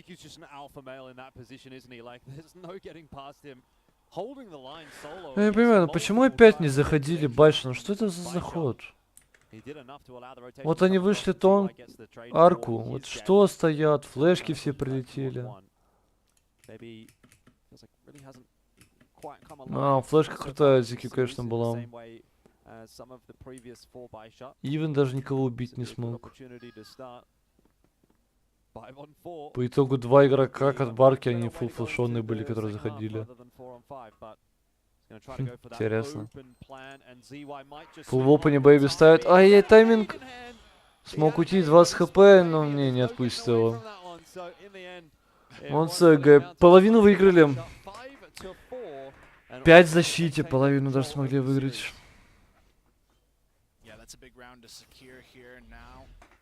Почему у них графика такая плохая? Ну это настройки графики у спектаторов такие стоят, я не знаю. Обычные настройки.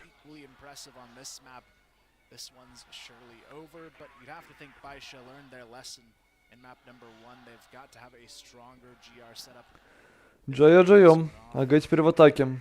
5 в защите взяли. Ну это супер хороший счет себе организовали в первой половине. Это прикольно, до вечера будут играть. Да. Проблема, что реально будет до вечера играть.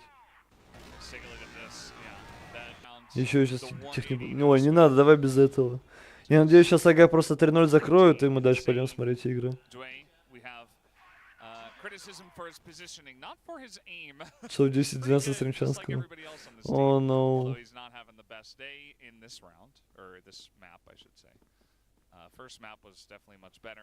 Я надеюсь, сегодня не больше 10 часов будет. ZOWIE picked up, I think, 2 of the MVPs yesterday, with Dew picking up 1 as well. So certainly providing, but would like to be better than 3 and 8 on this map. Maybe has a little bit more luck from the GR, or rather the BL side. Kind of the main entry man, and has been pretty clean. Таси ZOWIE обдавил смог в арку. Батонку у нас играют, бар отжали. Бэйби убегает с баром. Сейчас эти 5 карт сыграет, второй матч тоже 5 карт. Но здесь как будто бы не должно быть 5 карт. Потому что АГ выиграли Саббейс. Пока что еще на Анкаре все идет к тому, что АГ выиграют и Анкару. Там они дальше 3-я карта, АГ в защите начинает на порту, поэтому супер комфортно. ZOWIE, кажется, прорвал он Бэйби. Сейчас попытался утилити тиммейту выиграть. Спейс, ZOWIE уже врывается в сайт, смок есть на КТ. Врываются бэксайд, ZOWIE живет, но он... Нам. 3-1, 577. Не пошло у него каталка слова совсем, но и морем. Даже что университетка будет короткой. Какая-нибудь Байша против ВГ, ну, не факт на самом деле, ВГ могут навязать. Надеюсь, это будет не ранкеды хотя бы.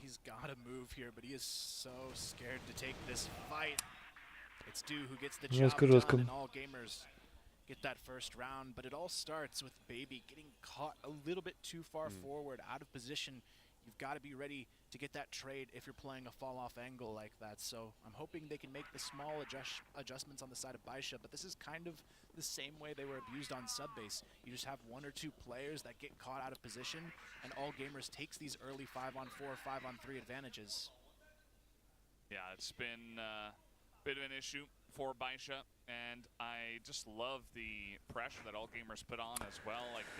Так, АД дефолт лага. Нет тут никакой аркады. За подкову Баша втроем стакают. То же самое играют.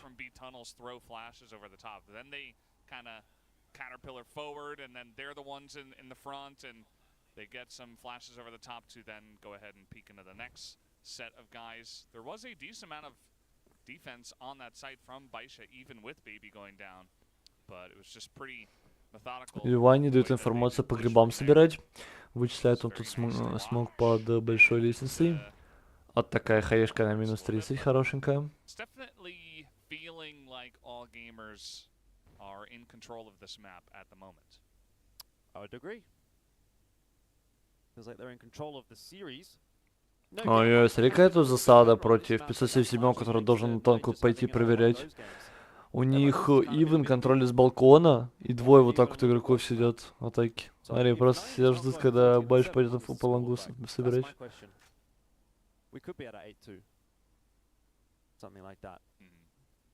It definitely wouldn't surprise me. But ZQ, we'll see if he can open up this one. Nice nade there. 577 able to fall off. Опа, спаление 9-го, ну, хоронят. В принципе, Corsair сработал, разменялись. 3 в 3. Смоки на КТ уже все есть.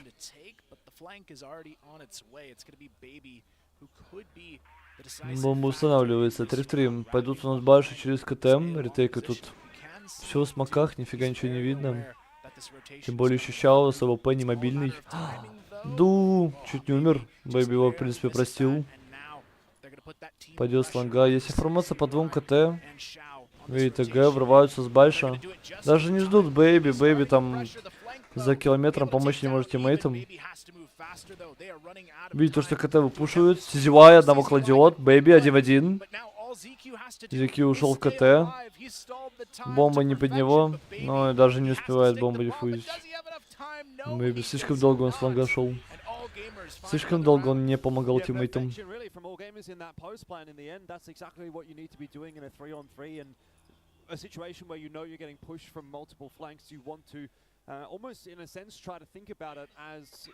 You're still on the attack. You want to try to take a bit more space, try to isolate some of those duels, maybe try to take the 2-on-1 or the 3-on-2, and then move into that space because you know that it's going to be clear. You've cleared it out. And the last guy coming in on the rotation on the дефолт медал от АГ. Посадили Лявик в яму. And it was almost a sure thing in the 1v1 that they would win it as a result. 7-4 now. It starts to feel like almost a sure thing that all gamers is going to be going up. Я просто какой-то аркады. Боялись за засаду. Засад тут никакой нету. Байша опять стакует точку. Пошли у нас, кстати, барага. Нам сейчас пятерка флешку какую-то будет давать. Полетели флешки. Флешка ближняя, флешка на мост. Заняли бар, никого нету. Ду, промутился мидл. Да, его заметили, флешка прилетела. И пошли Байша сразу же нишку занимать. Нишки никого нет, смог на Б прилетел. Посмотри уже, где N9. N9 уже в спине. Тем временем так-то. Бэйби боится за то, что его с Б могли убить. И по итогу ага просто выходя с бара прорываются защиту. Ду, кстати, умирает в КТ, не перестался ZOWIE ему четко в голову ставит. Ну и все, надо спину контролить. N9, по итогу, который в спину круто заходил, не успел этого сделать. 3 в 3, ретейк от Байша.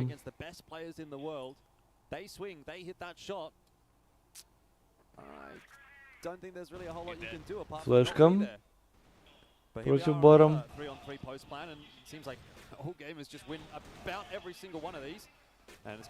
Ай-яй-яй, кажется, жестко ZQ там с ЖВМ разультились. Поняли, у нас ага то, что там стак на А был. Должны этого ждать вот в этом раунде.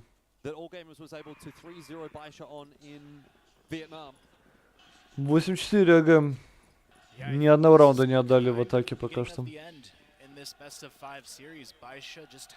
Засады, кстати, про что мы говорили. О, ZOWIE, как же он кладет Щао. Выпуск сразу же нишки. Байшу увидели это, сразу отдали. Но гранатами пытаются закидать хотя бы ду. Не отпустить его. Просят, чтобы Бэйби подошел, гранату кинул. Да, все выбили его, ушли. Все равно АГ разменялись. Ну посмотри на это. Пытался на ЖВС, а он точка зайти. Ну и 2 в 2. Есть информация один в нишке, один на. Посмотрим, что придумают у нас АГ. Ивен. Жестко убивает точку А. И 15 хп у него, в принципе, остается. 9 такой потащить может. Отдал Ивен смог КТ. И ждет спину. По одному разыгрывают.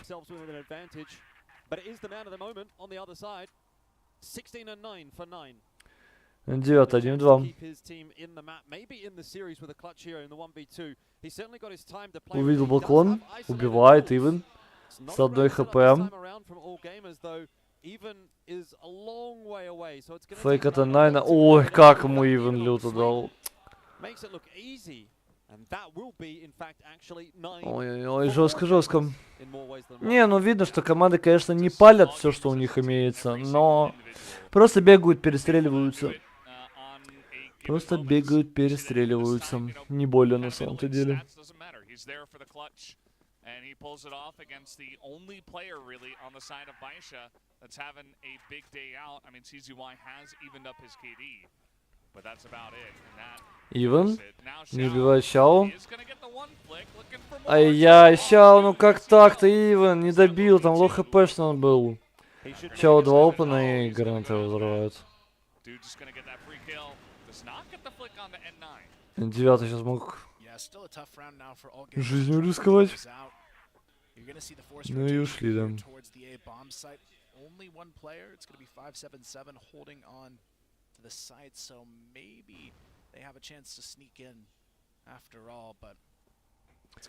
Пошли больше нишку упушивать. Кстати, должны были видеть то, что он 9 игрок точки А. Выпушил, все, есть, понимают никнейм. Надо заходить на А. АГ моментально вдвоем. ZOWIE контактом тонкую. Юки ему будет помогать. 577 на винте. Одного убивает. ZOWIE, конечно, разменивает, но тут уже близко были. Байша в спине. Что получается? Первый в защите взяли Байша. Джайо.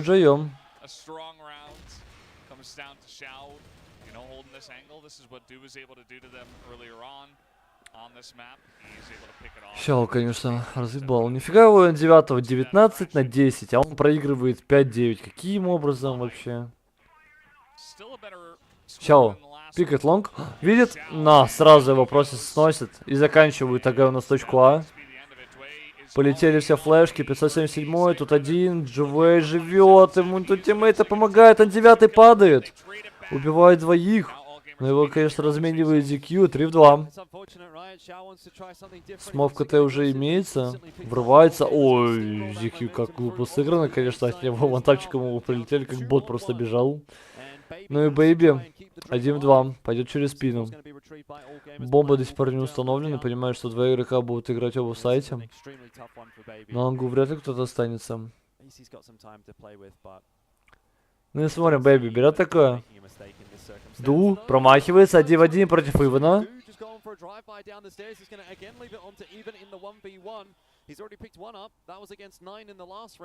Иван. Ай, как хорошо сыграно. Какой здорово. Молодцы. 2-0 для АГ. 10-5. Уверенные свой пик, конечно, забрали. Красиво. 5 в защите и 1 раунд в атаке отдать только. Это, конечно, что-то раз сегодня матчи. Видишь как, они сделали так, что сегодня не 2 матча играется, а 3. По итогу из-за этого матча вот так вот перенесли раньше, чтобы все успели сыграть.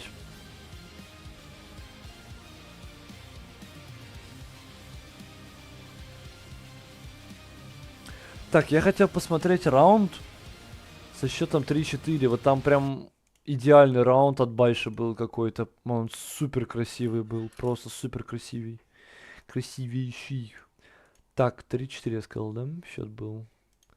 Следующий, не этот. Вот этот раунд, да? Вон что-то стоят, откидали мидл. Так, хорошо, для чего они откидали мидл? Что вот этот игрок сместился как будто бы, да? Что вот этот игрок мышнился. Так, ну-ка давай еще более назад отмотаем. But I actually do space individuals is enough that they can still get through these sort of 50-50. Так, вот сделали дефолт. Пошли мид занимать. N9 вместе с Бэйби.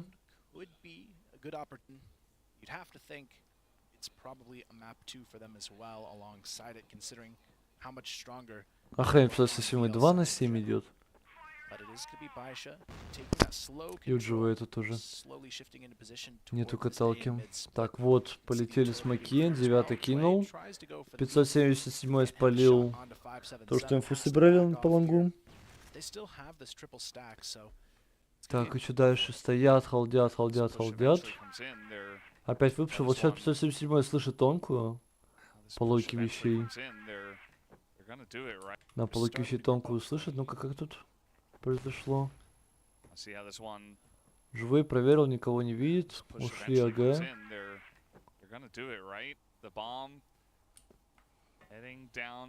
А, вон там двойку уже, да, в этот момент просачивается, так сказать, бар. Занял солом.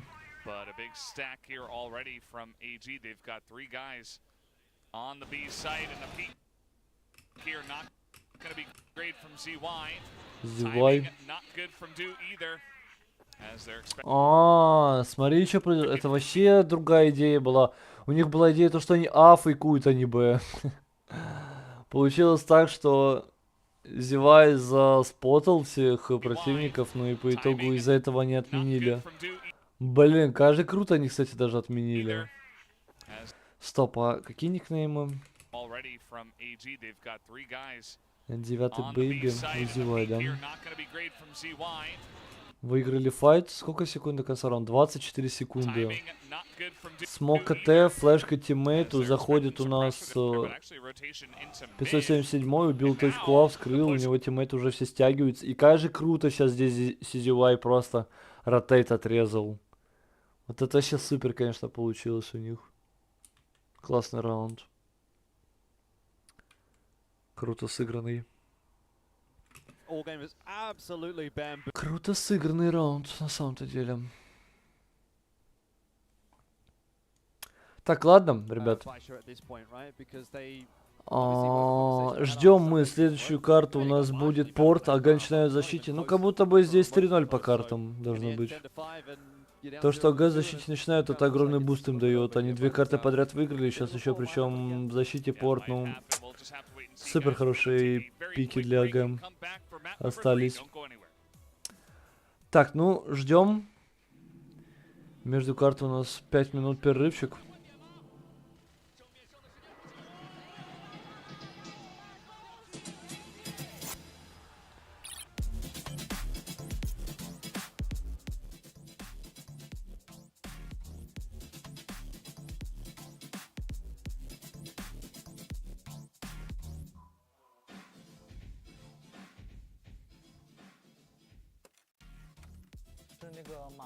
CFS 邀请赛嘛，这个是大概是在2016年吧。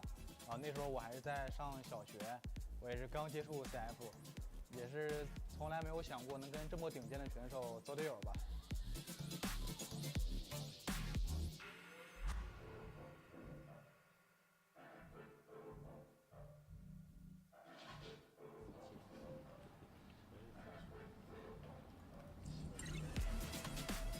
在巧合的情况下，我在打百城的时候被推荐到了 AG 试训嘛，然后后来通过了试训，来到了线下，成为了一名 AG 的青训选手。后来也是经过自己的不断努力，终于也是成为了一名首发的队员。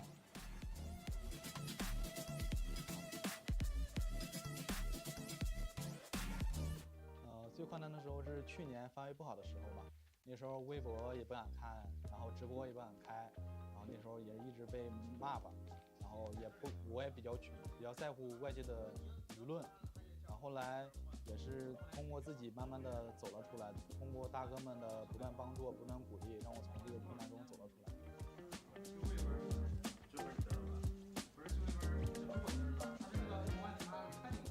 DO 的加入，作为一个新人，我觉得也是特别优秀的吧。但是裸装的比赛，我们还需要更多的磨合。如果我们磨合得够好的话，我们很有机会冲击冠军。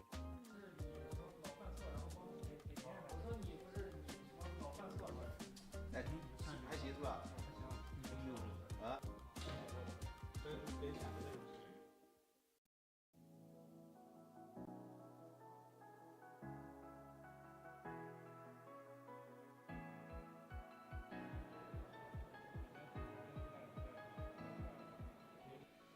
我对我的枪法和反应是不会质疑的，即使放在 CFS 世界舞台上，我对我的枪法和反应也是非常自信的。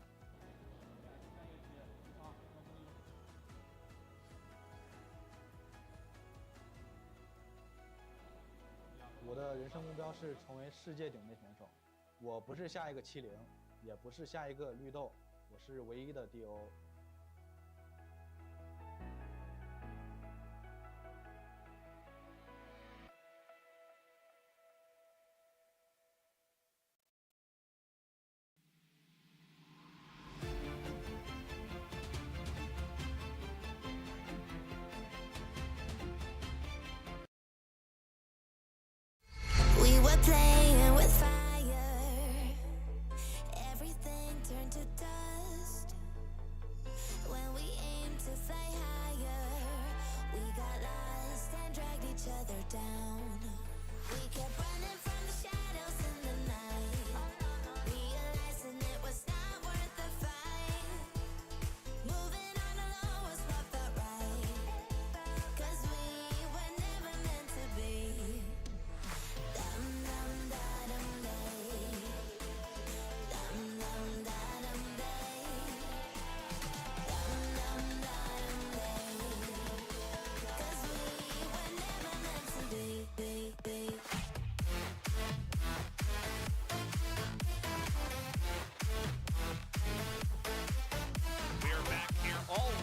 For the third map, as we do have all gamers in a pretty big lead at this point. 10-3, 10-5 on the first couple of maps.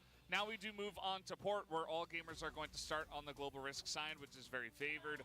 Maybe the most favored in this tournament so far, outside of, like, I guess, Mexico. But yeah, either way, it's been all gamers this entire day so far. Yes, indeed it has. The one thing I will say is that last time we did see Baisha go down 0-3 in a series like this, they kind of performed better and better as the series went on, and we're kind of seeing that as well. Like, it was a 10-3 the first map, it was 10-5 in the second map, 9 was kind of having a bit of a day. So, you know, what if we go on to port and then like 9 and Xiao maybe are having a good game there, and then it starts to get a little bit closer. I think there's definitely a world where Baisha can show us a little bit more than what they've given us thus far, but I'm just not sure that they're having enough of a day to really warrant me saying, yeah, I think they're going to go and make a reverse sweep to prove our prediction correct. So that'll be a bit of egg on our face if it ends up being a 3-0. But, you know, even then, like in that pre-show, we were sort of saying, like, there is every possibility that one of these teams just walks out here, gets themselves a 3-0, particularly all gamers with that fantastic head-to-head record against Baisha. So I guess that's being proven correct, right? You have to go now and say, like,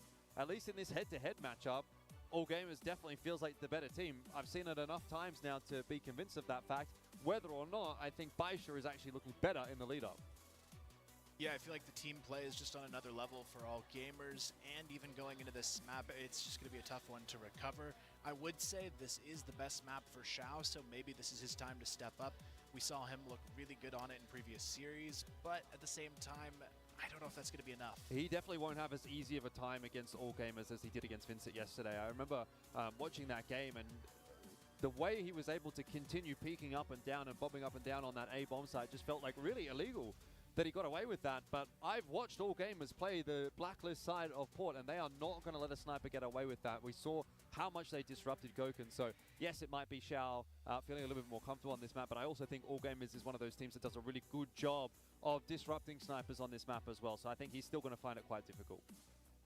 Yeah, it's going to be interesting to see how they do challenge Xiao. I think that Du has been the better sniper today. Definitely. And also Xiao has to start from the blacklist side, and we've seen a lot of teams coming to the Blacklist side and just kind of get rolled, and we're just looking and saying, well, they don't really seem to mix up their strategies. They don't seem to have an answer.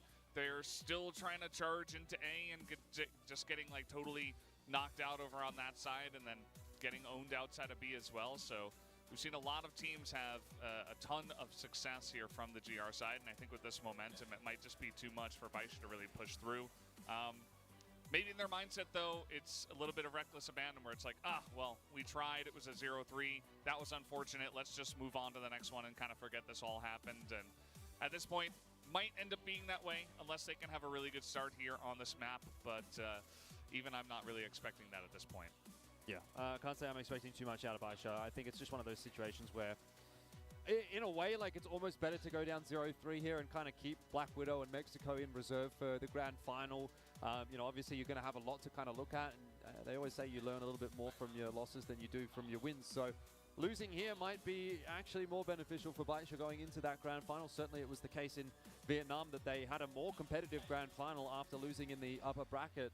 Still weren't able to win it, but, you know, I mean, improvise, adapt, and overcome is going to be the name of the game here for Baisha. But, yeah, I don't want to see them, like, put all of their eggs into one basket here and try to win this game, you know, too hard. Like, sure, if it comes, like, if you just play and you win, then you win. Like, no complaints at all, obviously. But if you're, like, bringing out the best strats you've got on Black Widow or on Mexico and, like, really, like, you know, doing everything you can to win that game, then where does that leave you for the grand final when All Gamers actually gets to turn that on its head and say, well, now we've kind of seen what you could bring to these maps, and maybe we just pick a Black Widow as the first map, for example, something like that, and kind of throw a bit of a curveball in there. So, yeah, I don't know. I mean, I feel like it's almost a lose-lose, really, for Baisha, but that's kind of the nature of the beast when you're down 0-2.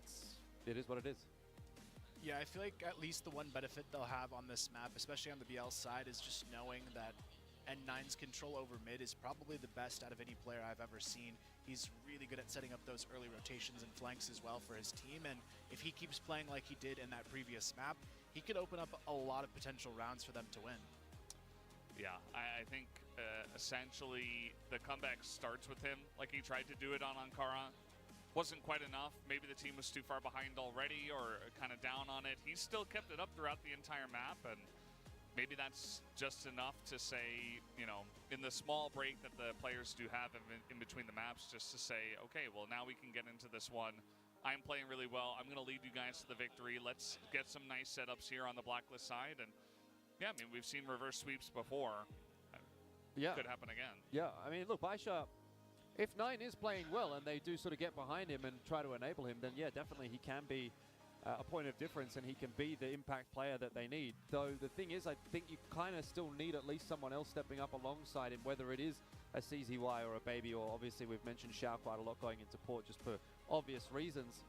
You can't really rely on one player. That's what we got on Ankara. We got one player popping off and it got them 5 rounds. They would not have got 5 rounds without 9, but if you want to get 10, if you want to beat all gamers here, you're probably going to need 2 or 3 of those guys to step up. So you're kind of looking at the rest of the guys and saying, who's it going to be? Так, ну давайте смотрим. Порт, про что я вам говорил, скорее всего, на бумаге это, кажется, 3-0. Потому что я что-то не верю, что Baisha после такого разгромного счета на первых 2 картах смогут выиграть порт, где они начинают в атаке причем. Тем более я еще не понимаю, зачем они порт пикали. Как по мне, это странный пик. Ну, да ладно. Посмотрим, что они тут придумают. Но мне кажется, им будет супер тяжело выиграть это.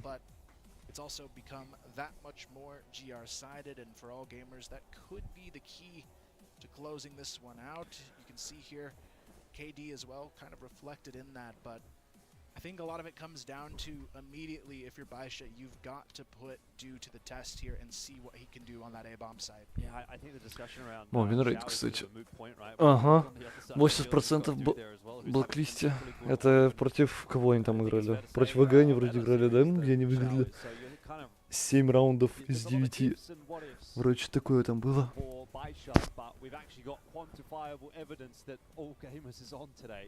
Whereas for Baisha, it's like, well, we know what they can do when they are playing well, so maybe they can do this. It's not a very convincing. Ну, Baisha, сами понимают, тут очень мало шансов на самом деле на камбэк. Там осталась Мексика, где АГ в защите начинают. И... что еще? И Black Widow, у которого АГ как будто бы посильнее должна быть, чем у Байши.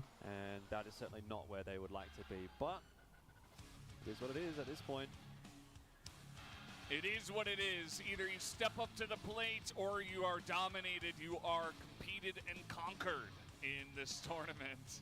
And essentially that's what AG want to do. They want to make a big mental block here for Baisha during this year and say we are the better team. Ну пока что игра в одну калитку была. По логике вещей сейчас как будто бы на порту то же самое должна быть. Ну посмотрим, что мы увидим в этом, на этой третьей карте. To see if Vincent or Ranking can challenge one of these teams, whoever does go down, looking like Baisha at this point. And I'm very curious to see what kind of strategies they're going to pull out. А, блин, я еще пост не сделал в группе. Сейчас пойду быстренько пост сделаю. Very slow start here for Baisha. Xiao looking to the B tunnels to find that opening kill. Nothing really to see over here though. You can see Baisha putting a lot of attention towards mid to try and get this opening pick for themselves. Peeking out, it's going to be 9 on the other side. Throws the nade over the top so they know where he's coming from, but Vin has to be careful in this position. With the M4s facing him, they've got to deal. Так, пост сделал. Go down underneath, but all gamers, they're still really adamant on peeking into mid. They've got 4 players. Так, ну смотрим, АГ, ой-ой, сейчас 4 игрока мид будут пикать, да? Пошла заруба, убили одного. N9 еще проходит под кишку.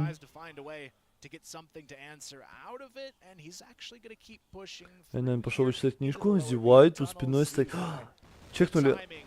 Да, ZOWIE сейчас спину бьет. N9 думал, они отдали. Но ZOWIE все это время в нишке стоял. По итогу фрифраг. Именно, кстати, все равно нашли, разменяли.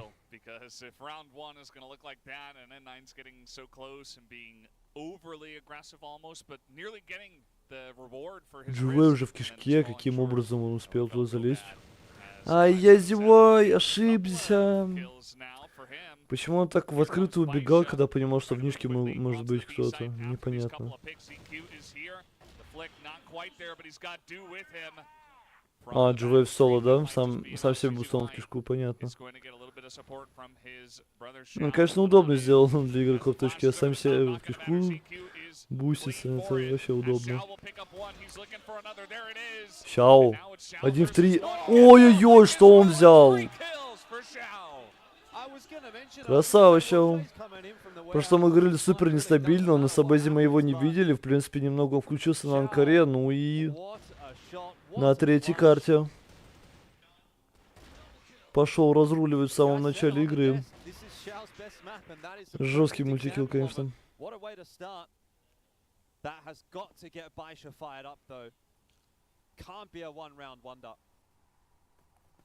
Because by rights, again, it looked like all gamers were the better team in that particular round. And yes, Xiao brings out some individual brilliance. It's not going to happen every time, though. Still, every single round on this blacklist side is going to be at a premium. It's going to come down to all gamers. They've shown they can get the numbers on the GR side. Now they've just got to show they can hold them. It's going to come down to this mid-aggression. Again, all gamers putting a lot of emphasis on not allowing 9 to control this. Так, как это же под смог, да? ZOWIE одного оставили в нишке. Он сейчас только Илвин пошел меняться. Не, почему-то шел обратно, отменили. ZOWIE пошел информацию собирать.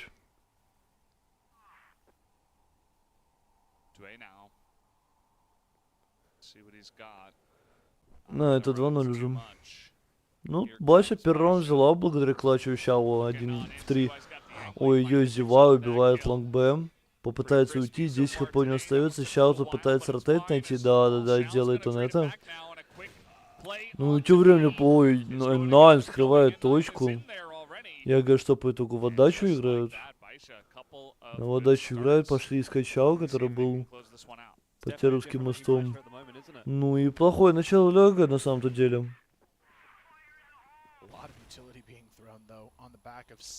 Чуть говорили недавно. Да, больше лучше, чем АГ выглядит, но индивидуально АГ сильнее все равно будут.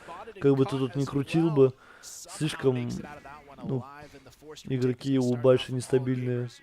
Бэйби супер старый, CZY там вообще... О, что они ретейкнули это каким образом? Да ну!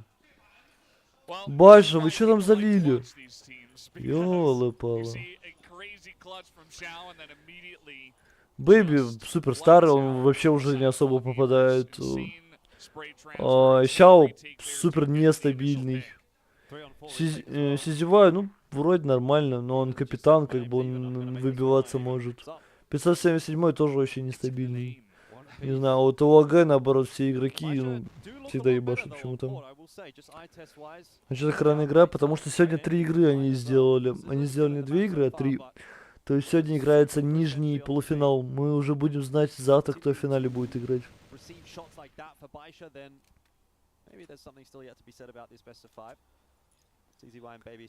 Но, по всей видимости, пока все склоняется к тому, что Байша будут играть еще один матч сегодня дополнительный.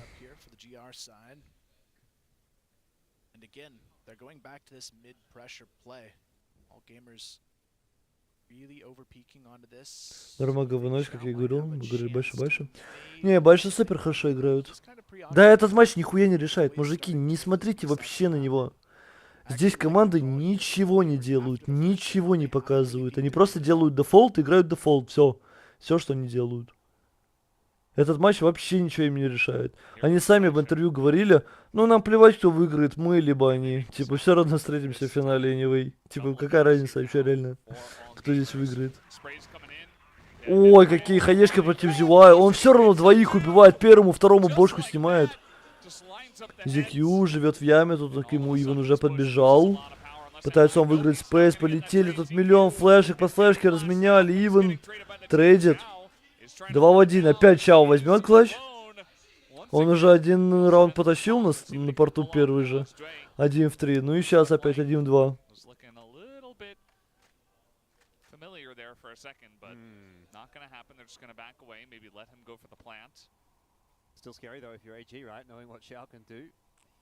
Затруиться, да. Ой, тайминг, Чао спиной. Бам. Молодцы, кажется, там ZOWIE 2 головы дал. Эти Байши кинули гранаты против него. Вот 2 хаешки, он просто бам-бам. Как его не убили, вообще не понимаю.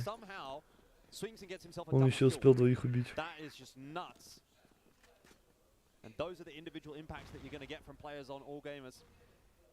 Даже если Байши за победу на турике.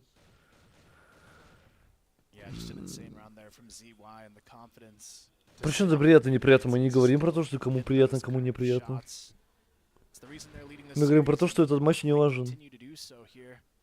Тут что одна, что другая команда вообще не орет. Вот 0 эмоций, что на их лицах. Там они такие, да, молодец, кулачки отбили. Просто обычный раунд типа сыграли. Если что, когда они у себя на пролиге играют друг против друга, они там так глотки рвут. Типа, ну, тут даже по эмоциям видно, что им, ну, как бы...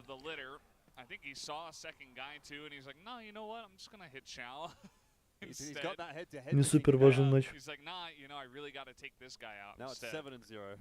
Жвей, сейчас дело натворит. Тут 4 кишка, выход. Бам, бам, ну и все. 4 в 2, заход. Unreal. Иван тут уже на 2. Ну какого...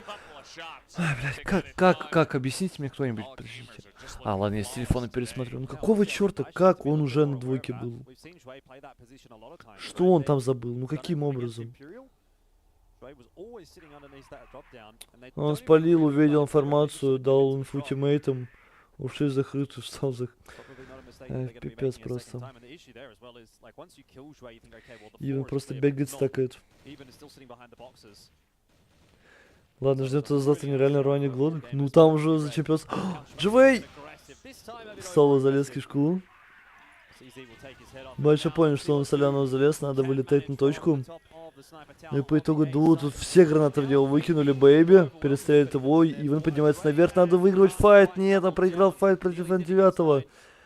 Ну, 2 в 3, в принципе, каленый сизевой N9. Ну, зац по локище дам. Будет рубка лютая. За полмульта. ZQ выигрывает файт. А, Щао не убивает. Кажи там регает на лане. Щао падает, но у ZQ все регает по нему. Каждую пульку. Ну, опять, видишь, такой раунд сейчас потащили, а говорят, ну, молодцы, там, типа, улыбочка и все. На самом деле уже еще один раунд должны были больше забирать, это предыдущий. Круто они все сделали, классно зашли, но опять постплан проиграли. То есть они уже 2 постпланта проиграли, тут счет должен быть. Ну да, счет вообще в пользу больше должен быть по-хорошему.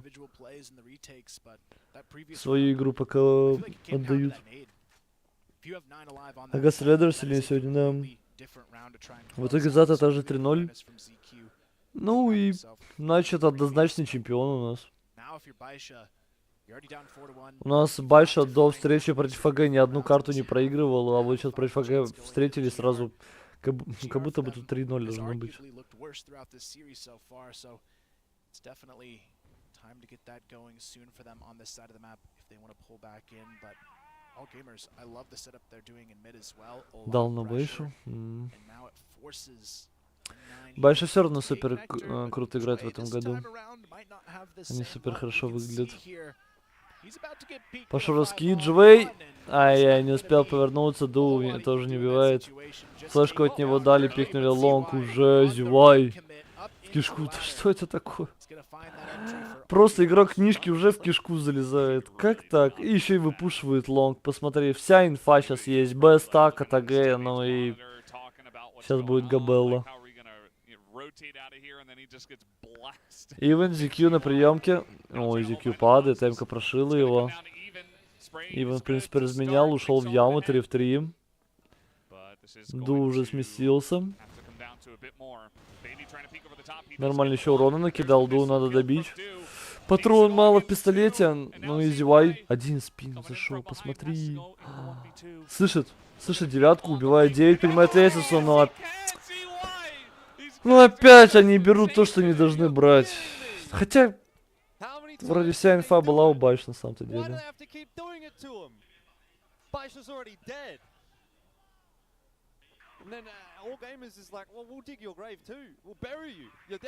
Блин, как круто сейчас Байша сыграла. Они дали флешку от снайпера, выпрыгнули, убили лонг и ушли. И просто ушли, дали энтри. Там ZOWIE просто уже в кишку лез в спину. Ну какого фига?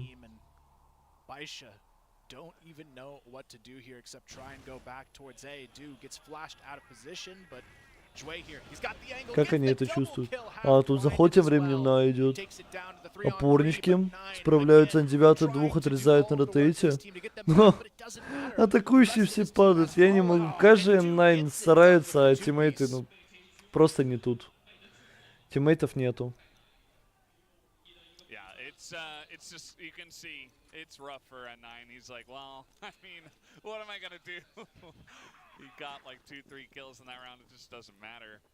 Тиммейтов просто не мам.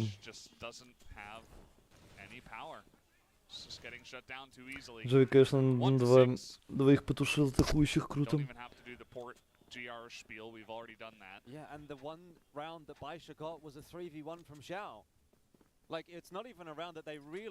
Сход 1-1. Думаешь, а так работает? But like I said, that's not going to happen every single round. You need to find a way to win the rounds on a more fundamental level. And Baisha are not doing that. Мне надо будет, если Baisha ловит сетки. Look, to be fair though, AG have clutched up a couple of rounds of their own. Ну да, был мемным. Ну кто их только в ВГ выиграть могут, и то, я не знаю, с божьей помощью. На ранке-то я вообще не верю. Да не знаю, полуфинал вообще фул дерьмовый. Так-то вот Империал вылетели, все. Смотреть не особо интересно. Только вот Байш, наверное, против АГ. Ну опять, ну посмотри, ну как он это делает? Ну он сейчас еще... Ну он не убил Бэйби. Хотя бы сейчас Бэйби перестрелял. АГ уже на точке Б. Вот все, что нужно от ZOWIE в такой ситуации, просто один минус. Один минус просит АГ от него в этой нишке. Sometimes you go for those extra peaks and you just line up 2-3 headshots and you win the round by yourself. So that risk can have a lot of reward if you are able to hit them. Выход лага. Ду на двойке. Сейчас будет проверять его. Слышит он? Спиной, бэйби. Ну что это такое? Ну хотя бы трейд есть. 3 в 2. ZOWIE пытается не пропустить второго. Побежали в кишку. Щау и ZOWIE. Бомба ставится. Ой, такая вот хаешка. На минус 52 им. Ну, ретейк через спину по итогу, да? Или что?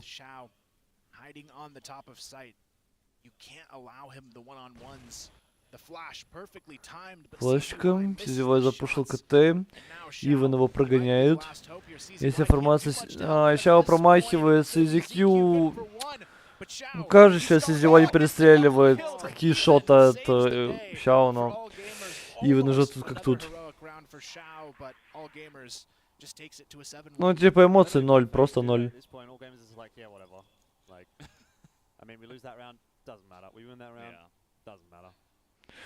АГ больше первым. Ну, все равно интересно было посмотреть каких-то условных там пацификов против вьетнамцев, там каких-нибудь таких вот, такую вот встречу. Там египтян против там тоже таких вот не очень сильных, понял, оппонентов. Все равно интересно такие матчи посмотреть.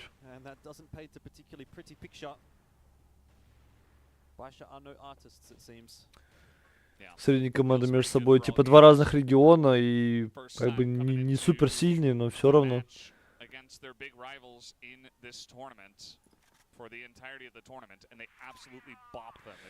ZOWIE ушел, посмотри, Байша просто верхнюю заняли. На второй минуте уже выход. О, ZOWIE отвлекся. Ну и все. В этот момент Байша воспользовался, зашли на точку. Ну хотя бы этот раунд заберете, Байша. Ну, как будто бы вот невозможно такое проиграть.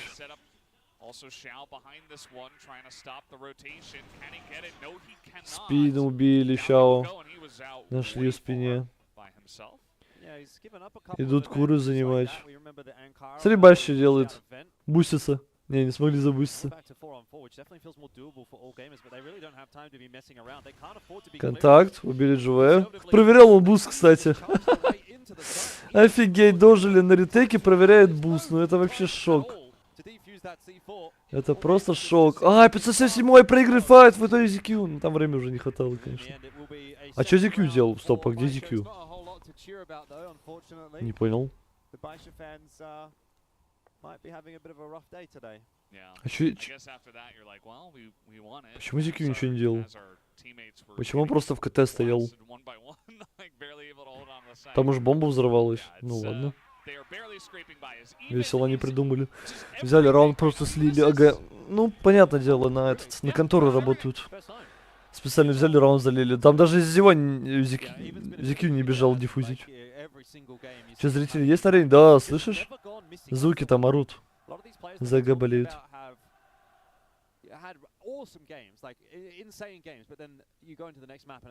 Когда только сильно остаются. Ну, только сильные в скобочках плов смотреть, как АГ против Байша 2 раза играют, да? Вот турик интересный. Можно просто на финал туда приходить. Интересно все равно посмотреть с другими регионами, а не только китайским. На других КФС очень мало было, потому что это первый турнир в Китае, начиная с 2019 года. До этого все КФС проходили в Корее. А в Китае самая большая фан-база ZOWIE. Так, ну давай смотрим. АГ. 7 раундов в защите. Ох, как по ногам от 9-му прилетает.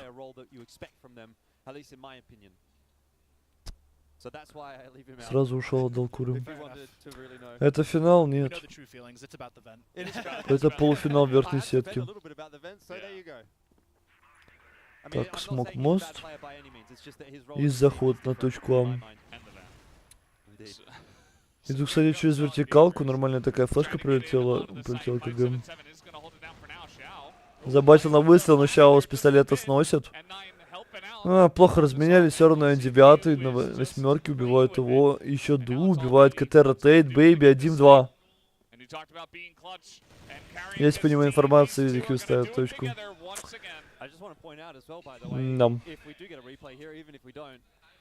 The difficulty that Xiao has in even taking a peek from the top of A site in comparison to what he was able to get away with against Vincent. And that's what I was talking about with all gamers. When they attack this A site, they don't leave any room for the sniper to even do anything. It's just nade, nade, nade, flash, nade.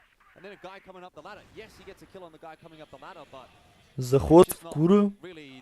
9 убивает. Еще вот сайт убили Бэйби. Сейчас прострел Ду делает. Это 3 в 3. Разменяясь, Иван уже с мида залючил, ротейт отрезал, ну.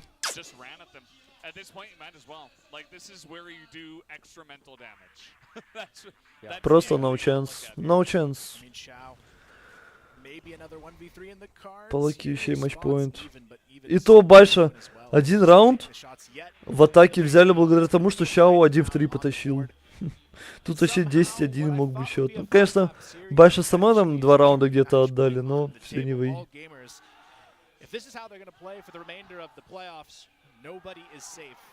Значит, финал будет, да, верхняя и нижняя сетка.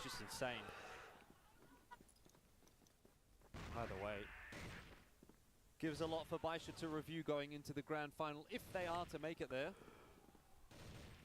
So their tournament run is not over.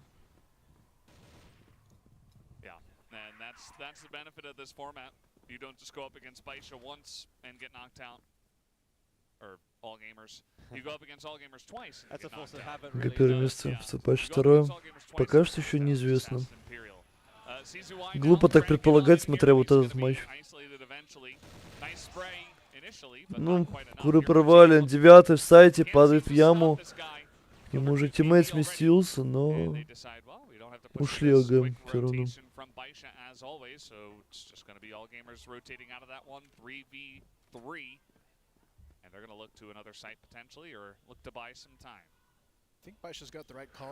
Ушел до обратно, контролить аркаду.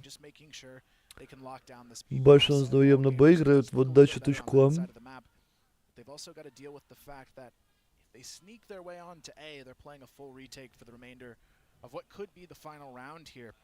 Xiao, he's still posted up in mid, trying to get someone to take that risk and peek. ЯГ пошли просто чилить. У них 1,5 минуты, в принципе, можно поафакашить. Посмотреть, что там Байша сделает. Оп, 577 спиной. Ну и все, вот так вот. Хотел нишку запушить, а Юнс на мосту был. 15 на 6, Стивен, нахренеть. Да, завтра финал. Все верно. Ивен по итогу будет фейковать соло на точку А выходить. У него 2 тиммейта, BENQ. Тут уже N9 собирает информацию, что в курах никого нету. Ду промахивается фаззумом. Ай-яй-яй, ну как он фаззум промахнулся? Ивен фейковал по итогу 20 секунд у него до конца раунда.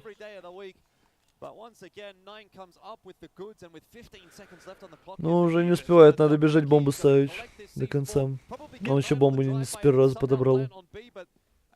It's not going to happen. How can you possibly win this round from here? He's going to have to gamble the plant, pops himself up, but there's just no way. НТМ, хорошая была задумка. Там Ду, конечно, фаззум не попал. Вот просто 2 метра, он не попадает в фаззум. Ну что это такое? Какие шоты он попадать должен? Супер легкий шот, конечно, не должен был быть от него. You're down 9-3, you're not coming back from a 9-3 against all gamers.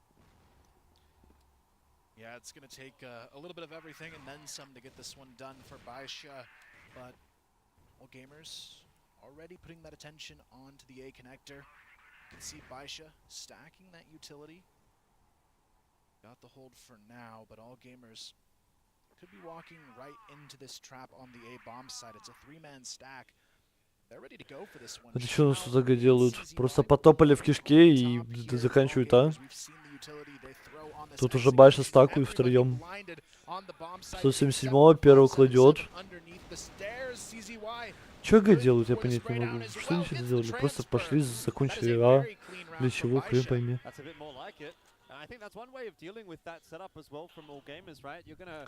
Ну, больше не сдается, до конца играют. Хотя им надо много матч-поинтов выиграть. There doesn't really seem to be that much focus put in onto that position from all gamers. They're far more worried about Shao. So, works out in this case for Baisha. A very clean round. Still, a long way to go before we get excited. I'll always be the realist. I'm not very excited for this. I'm not going to sell you the fake story. Big Baby. I don't think it's going to happen. I just... Baby огромный. Так у него там 2 метра ростом, 150 килограмм в нем. Он вообще здоровый кабан. They can have a couple of good rounds, and that'll be good for the fans and maybe for their mentality going into the next match. But all gamers are just the better team today.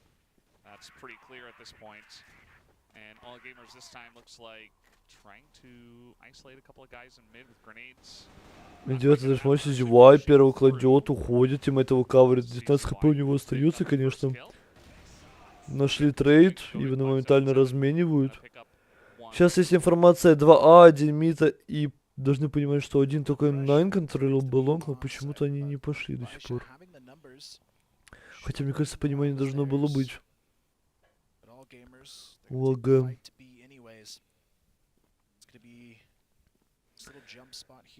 Так, Байша. Отдали куры, пошли закрытую играть. Минута до конца раунда. To contest N9 in their path. He's the only one anchoring this bomb site. A nice counter flash comes down though, gets him into position to throw that nade. АГ, выход. Takes down Dude at 10 HP. And this could be Baisha winning another if Полетели все утилити, 9 фулбелес от флешек тиммейта, Бэби отрезают. Не нашли до сих пор 9 в яме. Ну нам. He's got absolutely no health in this round to work with, and Baisha get themselves another round. Пошел такой сиганца камбэчишка. Не знаю, АГ возьмутся за голову вообще. Такой же безарь Бэйби. Да не, нифига. Просто он уже на самом деле пожилой, так сказать, поживший. Считай, чемпион мира плюс... Ну, ему там реально около 30 уже где-то. Я даже не знаю, сколько ему лет, но он прям старенький.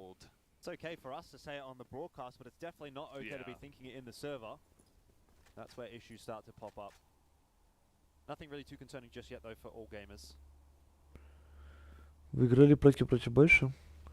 Ну, мои пацаны играли. Вроде как. Говорили вроде неплохо. Ну, против АГ, против Байши я не помню, если честно. Против АГ играли. Против Байши Анубис играли проки. Они говорили, там вообще нереально на Сабэзе дерево играть. Против них, типа. Выглядит на 40, ну да, плюс-минус.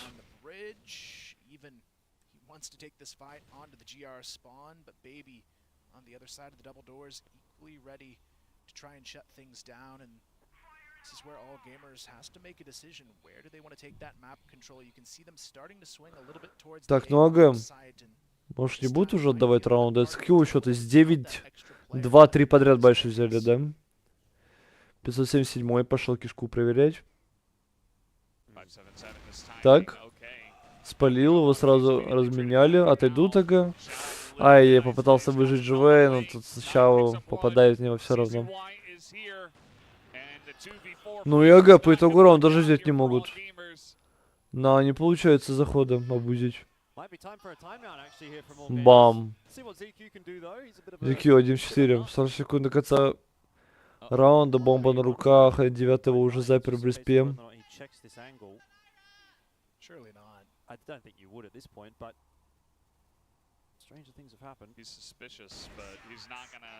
Легкий фраг для N9.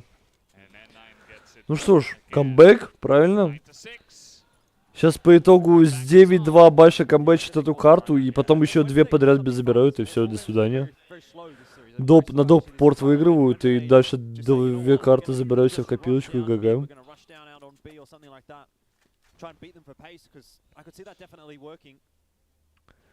АГ пока что не могут раунд найти никак. И Байш тоже не сдаются. До конца рубятся.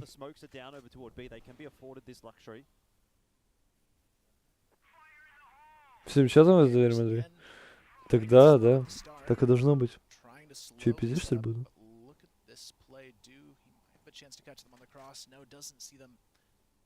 On the edge of that smoke, but there's a lot of overcommitment here in the tunnels. I'm not sure if Du's going to be able to find this, though. A nice little tricky position.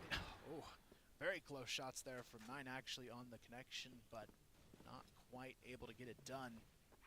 It's going to be all gamers starting to put that emphasis a little bit. Бам, 5 хп хаешка отъела. Сетевой, который на втором этаже. 9-й батит на него, сетевой антифлэш сидит полностью. Yeah, it's very true. And it has come back to bite them. Back to Baisha them. Бэби у нас нишку контролит. Он, конечно, КД идет, ведь даже в такой ситуации в плюсе все равно. Он и атаку вроде в плюсе сыграл.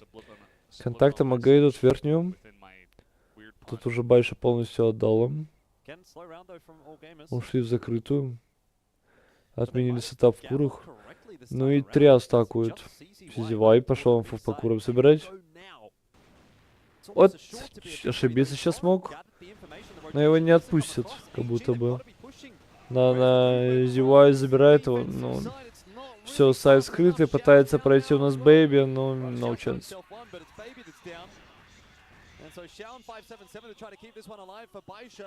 2 в 4, ну такого уж не ретейкнуть. На, еще Иван смоки нахуй, ГГ.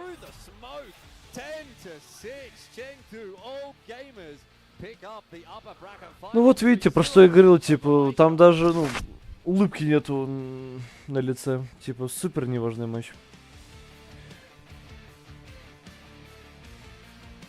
Может быть, выиграли, если бы защиту начали бы. Отмена камбэка, отмена, да. Попытались угадать у нас Байшем. Не получилось.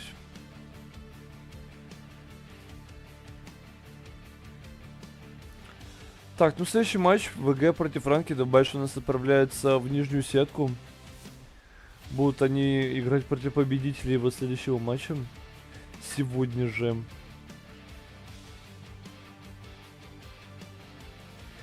Ну, как-то так, ребят.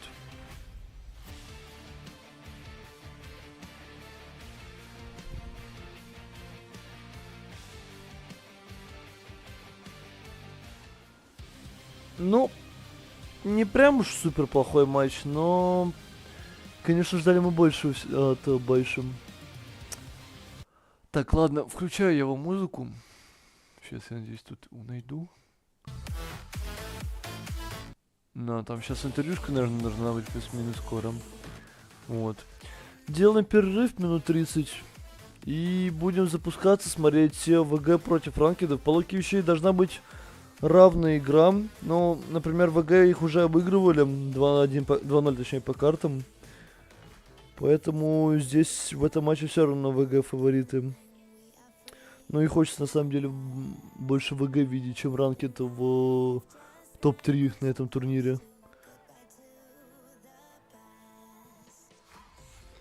Ну зачем им радоваться, они понимают, что строительство. Ну да, поэтому я говорю, неважно, матч вообще ничего не решает. Ну, в общем, ребят, ладно, там интервьюшка, наверное, будет, не знаю.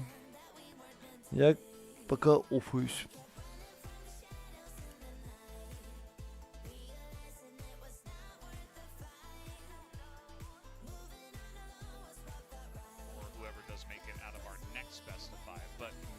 Nice little try from Baisha there at the end on that third map, but just wasn't meant to be, just a bit too late on a couple of those maps. We saw a little bit of that on Ankara as well, but yeah, just mostly dominated over the course of 3 maps. It was sort of the same story as what we saw in Vietnam in the upper bracket final there. The first map 10-6, then 10-7, then 10-8 over there. Here it's 10-3, 10-5, 10-6. So they you know, you could kind of tell that they were easing their way into that series, but like, there's only so much rope. Like, what do you want? You want a best of 7? You know, like, let's run it back one more map. Hell yeah. I don't know 3 if that's best allowed. of 7s. I don't think that's allowed, you know. And even were that the case, I'm not sure that they were like really quite getting the exponential rise that they needed to actually win that series in any way, shape, or form. So, yeah, for me, All Gamers, obviously, you have to say very definitively the better team in that matchup.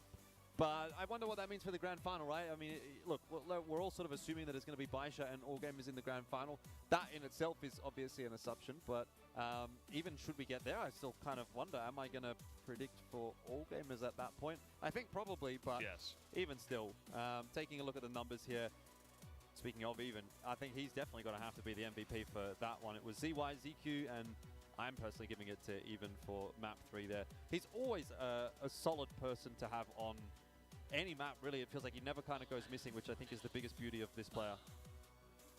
Yeah, I feel like Even's really the star of this team at the moment, even though in the past he didn't really tend to be, but he's been phenomenal and consistent throughout this tournament, and really the reason they were able to dominate in the way they did. It does feel bad on the side of N9. Over 100 ADR, I believe, on all 3 maps, still falling down in this series, but with All Gamers looking like the more well-rounded team, it's definitely going to be them in full control of this bracket now, and the first team secured in that final. But for Baisha, it also scares me a little bit for what's left in the day for them.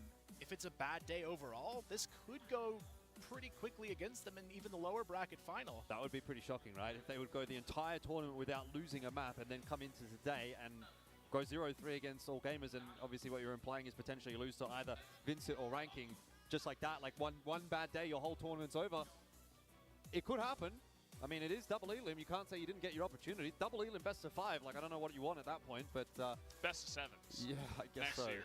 Yeah, but yeah, I mean, look, it's definitely something that Baisha are going to have to be very aware of. They've got a little bit of downtime now, but even that is, you know, when you're in an event like this, like the downtime doesn't really count necessarily. It's always a very busy environment, so they're going to be pretty knackered by the time they get into that final game of the day. Yeah, I feel like going into that game, it has to be a full mental reset from Baisha. And at the very least, they do have the chance to study their opponent in this next match to see what they're going to be up against, which can play to their benefit. But at the same time, it's got to be a better individual performance. I think that was the biggest weakness they had here. It didn't feel like strategically All Gamers was well above them. It was just the individuals you expect on this team to have a good time didn't. 577, normally a very, very strong entry fragger. Here you can see it in the stats, kind of even in those matchups at best. And at worst, some of those matchups were pretty bad for him in the early rounds. So I'm hoping we see a lot more from 577 and Baby, who felt like for me in this series, they were just kind of in the back burner, not doing anything. Yeah, you saw that Xiao actually had like a lot of good matchups, but just not a large impact overall. Like kind of going even, but then also not really doing above and beyond, which is kind of what the team needed at that point in time. Yeah. Even as well was, you know, ahead of everybody basically, to be except Xiao. To be a little critical actually of Xiao and of Baisha, I think in general, I felt like they were a little bit more poorly disciplined in this game than what they normally are. There was a couple of instances where someone would go for a peek or a swing that I thought, okay, you've just kind of given up the numbers advantage, and that's not something that you'd usually sort of traditionally associate with Baisha. I think a lot of the time probably because they do win those fights, but yeah, even over the last couple of days, I felt like, okay, Baisha, you're getting a bit big for your boots here. Like, you need a bit of a wake-up call to kind of go back to the fundamentals and play these XVX situations correctly, right? Play the percentages rather than just saying, oh, I'm a better player than you, I'm going to win the duel. So anyway, we get to the playoffs bracket, and I suppose Baisha did get that wake-up call that they needed. That is a 3-0 loss to All Gamers, who puts themselves through to the final, looking for the trophy, of course. And as you can see on the lower side of the bracket, Baisha waiting for the winner of Vincent and Ranking Esports, which is a lot still to talk about. Yeah. It's a long day today for sure, and the next one is going to be Vincent Gaming up against Ranking Esports. Also, you know, we talked about Baisha and maybe having to wait a while, and it's kind of a long day, but also for Vincent or Ranking, they've got to win one best of 5. That's not going to be easy for either team. I think this next one should be pretty close. Then they got to go up against Baisha, whoever wins. And then you got to play, if you make it through again, then you're probably feeling pretty good regardless. To be fair, Ranking's been in this kind of a situation. They had to play in the wildcard stage. It was maybe not quite as egregious because it was 2 best of 3s, and they actually had the break on the wildcard day. But in any case, they're used to kind of playing multiple games in a day. And I suppose if that